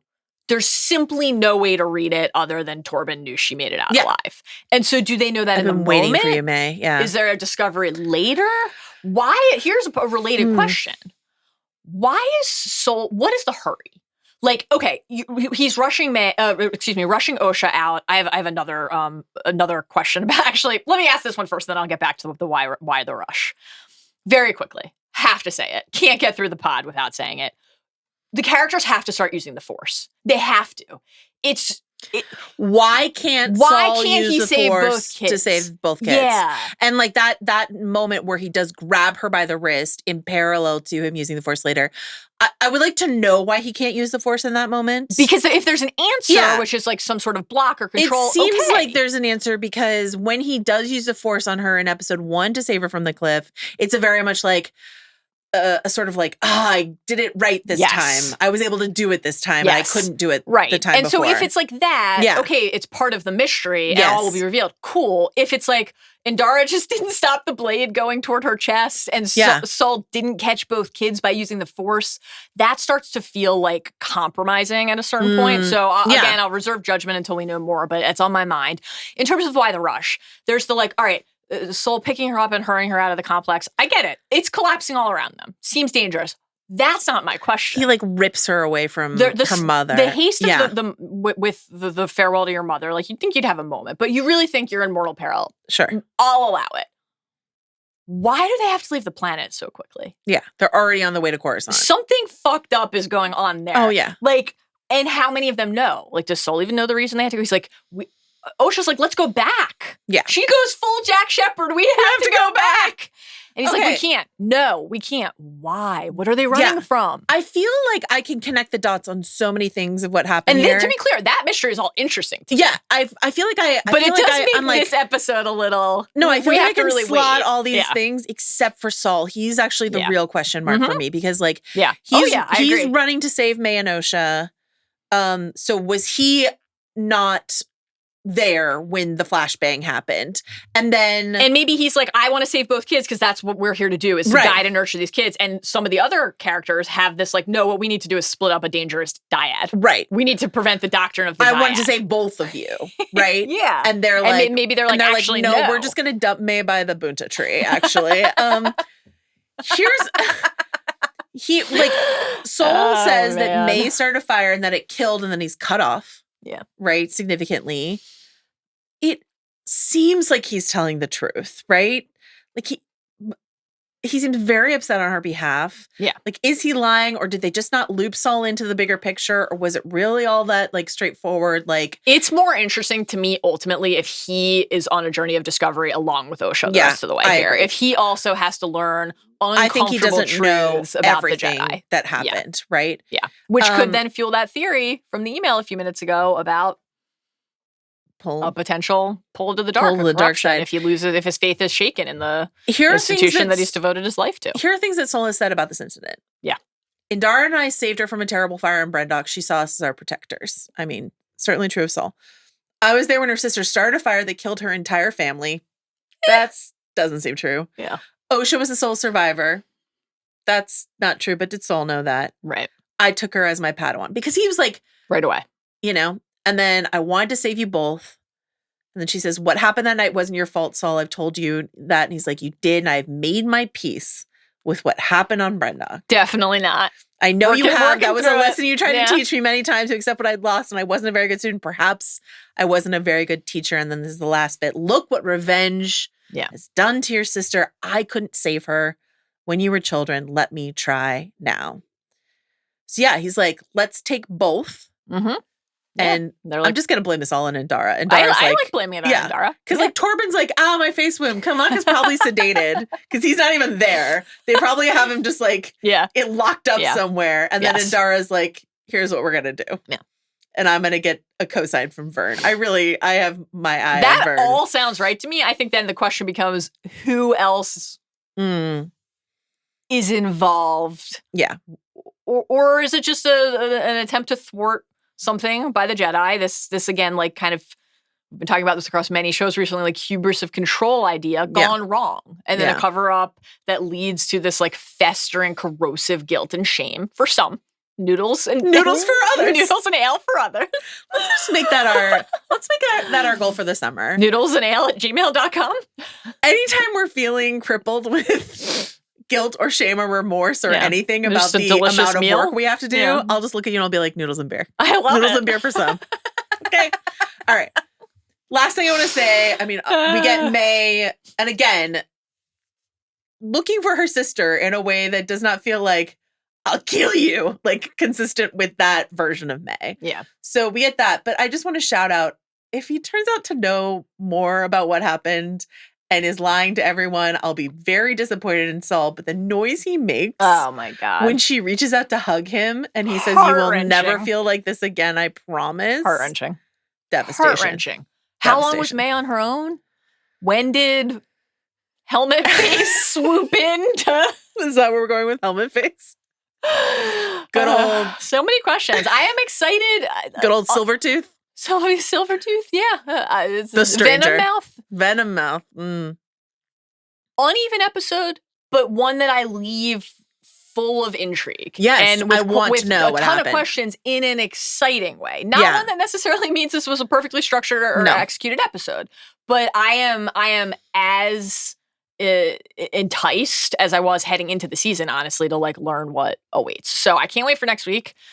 Can't wait for the back half of the season. We got 5 episodes left, and that doesn't sound like a lot, but at the pace at which the episodes have been moving, it feels like a good amount of time to give us some clarity here. I mean, some Star Wars shows are only 6 episodes, so if you think of it that way.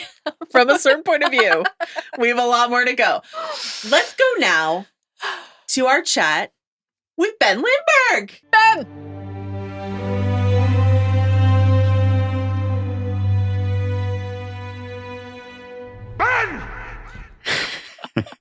Hello. Ben, welcome to a video podcast. I know. Now that we're on video, do you think I could get some sort of blue hologram filter for me when I join you for these segments? Only do we if, have the budget only if for you that? then crop up on this table right here in the center of the Wow. table. I'd love that. Great Maybe I idea. Guys, can we have that shoot ready on by the next volume. week? Thanks. Yeah, let's just get right on top of that. Thanks so much. Ben, Yes. this is not a very lore-heavy episode, No. but you had an idea of what you might be able to talk about that connects to what went down on Brendock. What do you want to talk about today? Yeah, if you're not listening, or if you are listening, not watching, just picture me serenely sitting cross-legged in the air, floating a few feet above, because we're talking about the Barash Vow today. Your hair this looks is much better than Oh, thank Corbin's you. hair. Yeah, the Barash Vow takes a toll on your hairline, as we saw with the progression. I know you're on wig watch, but we're going back to episode 2 here. This is when it was first mentioned in the show, the Barash Vow that Master Torben took, and he was meditating silently for 10 plus years. Just a passing mention, the first mention we've seen on screen of the Barash Vow, but I thought it was worth going back to this week because we've had some new developments with Master Torben, or the future Master Torben, who's still Padawan Torben. And I think maybe the lore behind the Barash Vow could clue us in, perhaps, to what's going on with these Jedi. What did they get up to when we weren't watching them? So I will tell you a little bit about the Barash Vow, which dates back just several years in the canon. And it was created by the writer, prolific Star Wars author Charles Soule. And he actually posted about this on Instagram after the Acolyte episode because he was delighted to see his creation on screen. I will read you his definition from Instagram. Not sure Instagram is considered canon, but this more or less matches up with what you'll find elsewhere. The vow is taken by Jedi who feel they have done something deeply wrong, particularly a misinterpretation of what they believe the Force wanted them to do. Mm-hmm. And while they don't leave the order, they decide to sit and listen to the Force until they better understand themselves and what it's saying. So the first time this was mentioned in canon comes from 2017, the Darth Vader comics run, which was written by Soule. And this is the Darth Vader comic that picks up right after Revenge of the Sith. So he's still settling into the Sith and the suit. And one of his first tasks given to him by Darth Sidious is to go get a kyber crystal so that he can make a red blade because he can't use his old one. So the way that he's supposed to do that is to track down a Jedi and get their lightsaber and then bleed the kyber crystal to turn it red. The only problem is they just killed most of the Jedi. So he's like, how am I going to find a Jedi to take a kyber crystal from them? And his solution is to look for a Jedi who was taking the Barash Vow when Order 66 struck. Mm-hmm. So this is like your phone is on airplane mode or something, basically. And then you land and you get a bunch of notifications. And in this case, the notification's like, oh, all my friends are dead. So that sucks. But tough one. The reason he wanted to look for someone who had taken the Barash Vow is he's like, well, I'll take them by surprise because they don't know everyone's dead. They've been out of the loop. And so he goes to this droid that has a backup, a record of where all the Jedi were before Order 66. And Vader says, hey, send me a list. Any Jedi pursuing Barash has sworn to refrain from activities related to the Order. Complete disengagement from anything but the Force. It is a type of penance. While a Barash taker would have felt the purge, they would not have allowed themselves to respond to it or take action of any kind. And so it's like 1,000 voices cried out, and you're like, and I just continued to sit there. Yeah. What about my day? Right. Yeah. And the droid tells him that you're going to have to narrow it down a bit because there have been 14,000 Jedi who have taken the Barash Vow in the archives of the Order. This is something that is not in the canon, but Charles Soule clarified on Instagram again, this is named after a Jedi named Barash Sylvain, but apparently people had been doing the Barash Vow for many years before that, and it just got named after her. So this goes way back, and it also continued after Barash Sylvain. So he shows up, Vader, and he finds this Jedi who's been hanging out, taking the Barash Vow, and fights him and kills him and gets the kyber crystal, mission accomplished, etc. So that's the first time that this shows up in canon. The Jedi's name is Kirak Infila. Then it shows up in the High Republic a few years later in another comic written by Charles Soule. And some people have asked me since the Acolyte started, where do I start with the Acolyte? Like, how do I get into this? Where should I start? And much like Obi-Wan says, the Jundland Wastes are not to be traveled lightly, the High Republic also not to be traveled lightly either, as I discovered when I was prepping for the Acolyte and realized just how much time it would take. You need to basically Barash vow to catch up with the High Republic. So you got to have a lot of time on your hands to read all of it. But if you just want to dabble, if you want to dip in with something where you don't need to know what else is going on, there's a great 4-part miniseries called The Blade, written by Soule, that ended last year.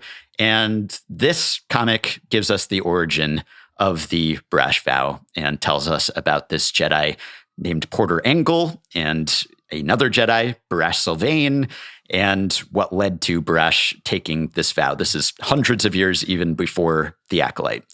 And so they went to a planet far from everything else, out of contact, at the distant reaches of the Republic, and they're Jedi. They're trying to settle a dispute. And Barash's great attribute as a Jedi was that she could listen to the Force and know what to do and know who was lying and who was telling the truth. But in this particular case, she allowed her own personal sympathies and biases to sway her from hearing the message of the Force. So she's settling this dispute, and she sympathized with this monarch who told this story about a young family in trouble and a child in danger of being taken from her parents. And that's the origin story of Barash. And so she said, yeah, this sounds right. And she wasn't really listening to the Force.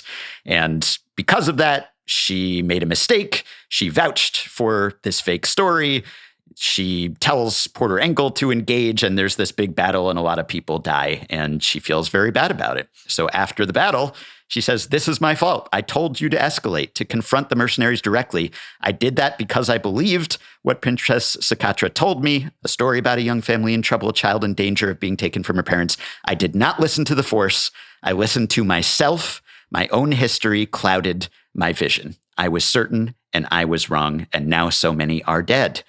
And so she says, I cannot trust myself. I cannot allow you or any other Jedi to trust me, not until I know I am hearing the Force clearly again. So she's not leaving the Order. She's just disengaging. And Porter goes back to the council and tells them about this. And Yoda characterizes it as she's uncertain. She's lost her feel for the Force, essentially. So that is usually what causes the Barash vow. It's not just a minor mistake. It's not just, oops, I screwed up. Maybe I'll meditate and say some Force Our Fathers to make up for this and do some penance. This is a serious mistake that calls into question everything you know about the Force and your connection to the Force. There's really only a handful of examples that we know. There's one other where a Jedi was essentially cut off from the Force because of contact with the Drengir, this species of carnivorous plants also in the High Republic. And so to get back in touch with the Force, he had to do the Barash vow for a while. So it's sort of extreme circumstances. One of the only other Jedi we know who took the Barash vow, our boy, Obi-Wan Kenobi. That's right. On Tatooine. Yeah. There's a brief mention in a book from a few years ago about the Skywalker, a family at war, that refers to him as a practitioner of the Barash vow on Tatooine.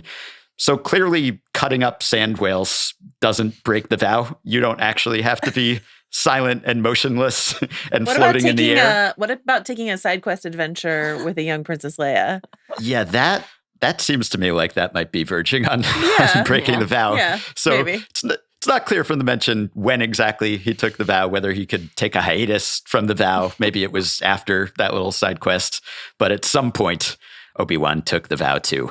And that's the kind of circumstance that would lead you to do this, because we know he's scarred, not literally, I guess.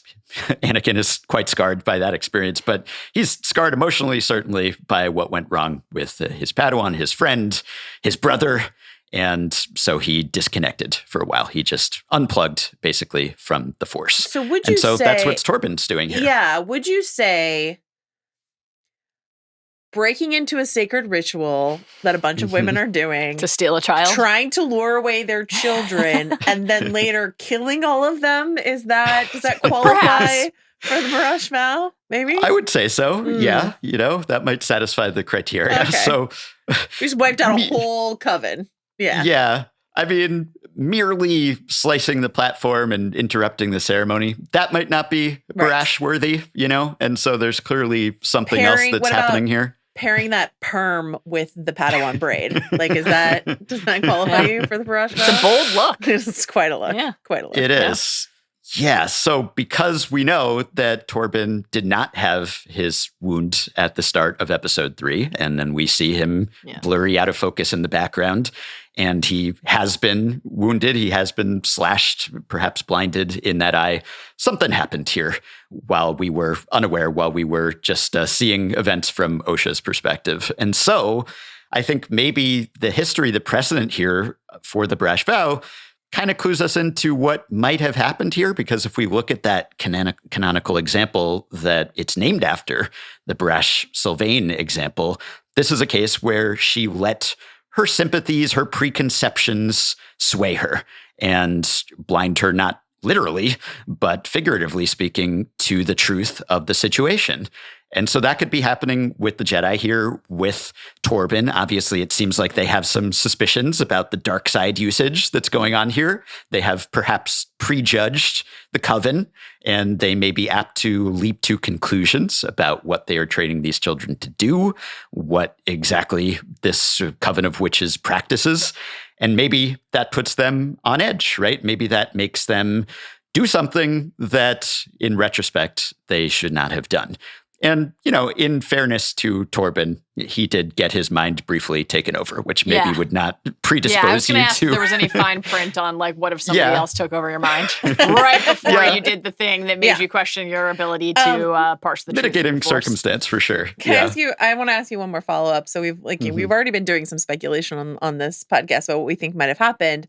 But in terms of the conspiracy and the cover-up of all of this, because when Mae goes to, offer him absolution, which is what we're calling it, and he not only says, "Forgive me, we thought we were doing the right thing," he also said, "I've been waiting for you, Mae." Yeah. So, what's your thought on what did Torben? Because I'm inclined, but then again, I'm biased in his favor to believe that Saul genuinely thinks that Mae did not survive all of that. Right. But do you think Torben and probably Andara, let's be real, knows that Mae survived?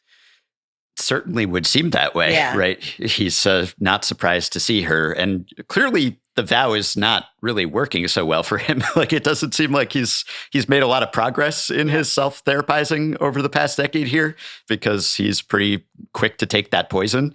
So for him, for some of these Jedi, it's about kind of working your way back to the Force and regaining your good judgment.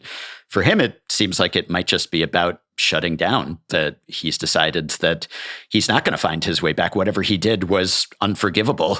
And if anything, he's just kind of taking himself out of circulation until Mae arrives to take her vengeance or offer him penance, however we want to phrase this. But, it could be that there was manipulation going on here, that there's another party, that the Sith, maybe those mysterious cloaked figures at the Ascension ceremony, maybe they prodded the Jedi into doing something here. Maybe it was Mother Coral, whose whereabouts are still unknown, but clearly resented the intrusion.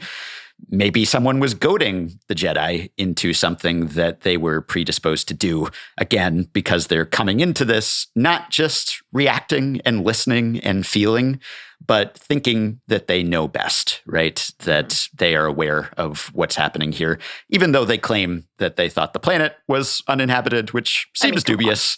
What were you doing there if that was the case? Yeah. Just taking the scenic route. Just That's a real tell a better lie moment to me. Yeah. What about the Jedi do not take children? What about that one? Thank you, Ben. That was incredible lore download. I really appreciate it. Wonderful as always. Thanks. And it's nice that there's a little bit of High Republic linkage here, because even though this is technically set in the High Republic era, just right at the tail end of it, there's not really a lot that links back to the earlier High Republic material if you have taken the brash vow and dive deep into all the material that's out there. So this is a nice little nod, a little reward for those who did the reading. Your homework matters, Ben. My homework paid off. It did. Thrilling. Thank you. Thanks, you. Ben. Let's just dip a toe into Theory Corner. Okay.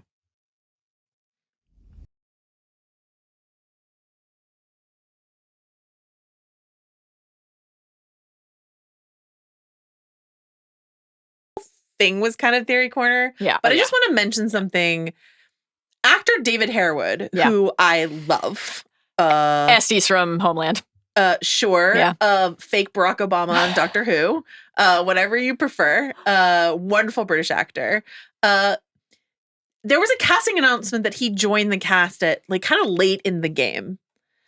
Not like a really official one, but like a very sort of like well-sourced one. In this show. Yeah. So like, what would David Harewood be doing? I do not think he is, what did you say, Venom Mouth? I think we feel pretty confident we know who that is, but like what that introduces to me here in Theory Corner, where all theories are welcome, is this idea that like, is Venom Mouth the stranger? Yeah. Is he the apprentice? And Harewood's the master? Whether it's Harewood or anyone else, I do that feels most likely to me that if our Chimere theory is right. Yeah. Let me just say one more thing. It's a flashback episode, so it makes sense that he's not in it. You missed Manny. I missed Manny. Yeah. I did. Me too. Like we got the taste of what Manny injected into the show, and then to have him be deprived of that in the next episode, I actually really felt his absence. So again, we had a lot of wonderful Let's never do that again, Acolyte. Acolyte. I do. It feels likely to me that Chimere will be revealed as Venom Mouth, and he will be revealed as the apprentice of someone else. Sith Lord. Whether it's David Harewood, but whether that casting rumor is false or whatever, I was just sort of like, ooh, interesting. That's another player on the board that I hadn't considered. Okay. Yeah. Wig watch? Last but certainly not least. Certainly not. Wig watch. Do you wear wigs? Oh, man. I just need you in this moment with me, Mallory Rubin, I would like you to shout out your favorite flashback wig. I think that Soul's hair looked the best, but I got the biggest kick out of Torben's. Yeah, I got the biggest kick out of Torben's wig, which like we had seen this wig in the trailers, because there's the shot of him like in the trance. But what you couldn't really tell in the I'm sorry, can you give us thank you. What you couldn't this is a video podcast now, so I just needed to okay, thank you. What you couldn't really tell in the trailer, or at least what didn't, I'm sure it was visible, but it didn't kind of catch my eye as much in real time, was like the Padawan braid. Yeah, so the braid. The braid plus the curls. The combo it was a lot of the of Padawan braid and like the perm. Wonderful stuff. Delightful. On the plus side, Jodie Turner-Smith's hair looked everything beautiful. Resplendent. Perfect. Iconic. All right, that has been Wig Watch TM with Mallory Rubin and Joanna Robinson and Flashback Bangs TM. This podcast is made not just by the power of one, the power of two, by the power of many. All right, so of course we have to thank. Great stuff. That got me.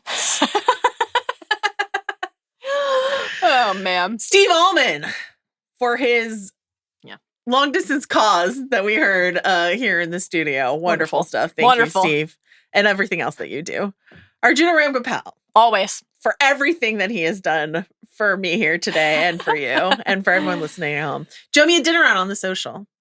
Wonderful stuff always from Jomi. Always. Thank you to Benjamin Lindbergh for joining us for the lore segment. Yeah. Thank you to John Richter, a new name. John, welcome to the team. The cast list. Thank you. Power of many. Welcome to the house of our John Richter. You will be able to listen to us. Poor John. What a first experience with our show. Like a 97-hour in-studio recording where we were both locked out of the studio mid-recording separately from each other. It only took us an hour to figure out that we didn't want to have any headphones on. Great man. stuff. Wonderful time. Love this. Smooth sailing. Next time that, Mallory, when is the next time that people can both hear and watch us? Sunday night. The minute. Dare I say the second. The very second. The instant that the House of the Dragon Season 2 premiere concludes. Head to Spotify, the Ringerverse YouTube channel, wherever you get your podcasts, because we will be there with Chris Ryan for Talk the Thrones. Sunday night. Pals, there's a whole set. It's a whole thing. It's a whole production. There are candles. Goblets. Yeah. There are goblets. Yeah. There are goblets. It's a whole thing. So please tune in for Talk the Thrones. We'll see you then. Bye.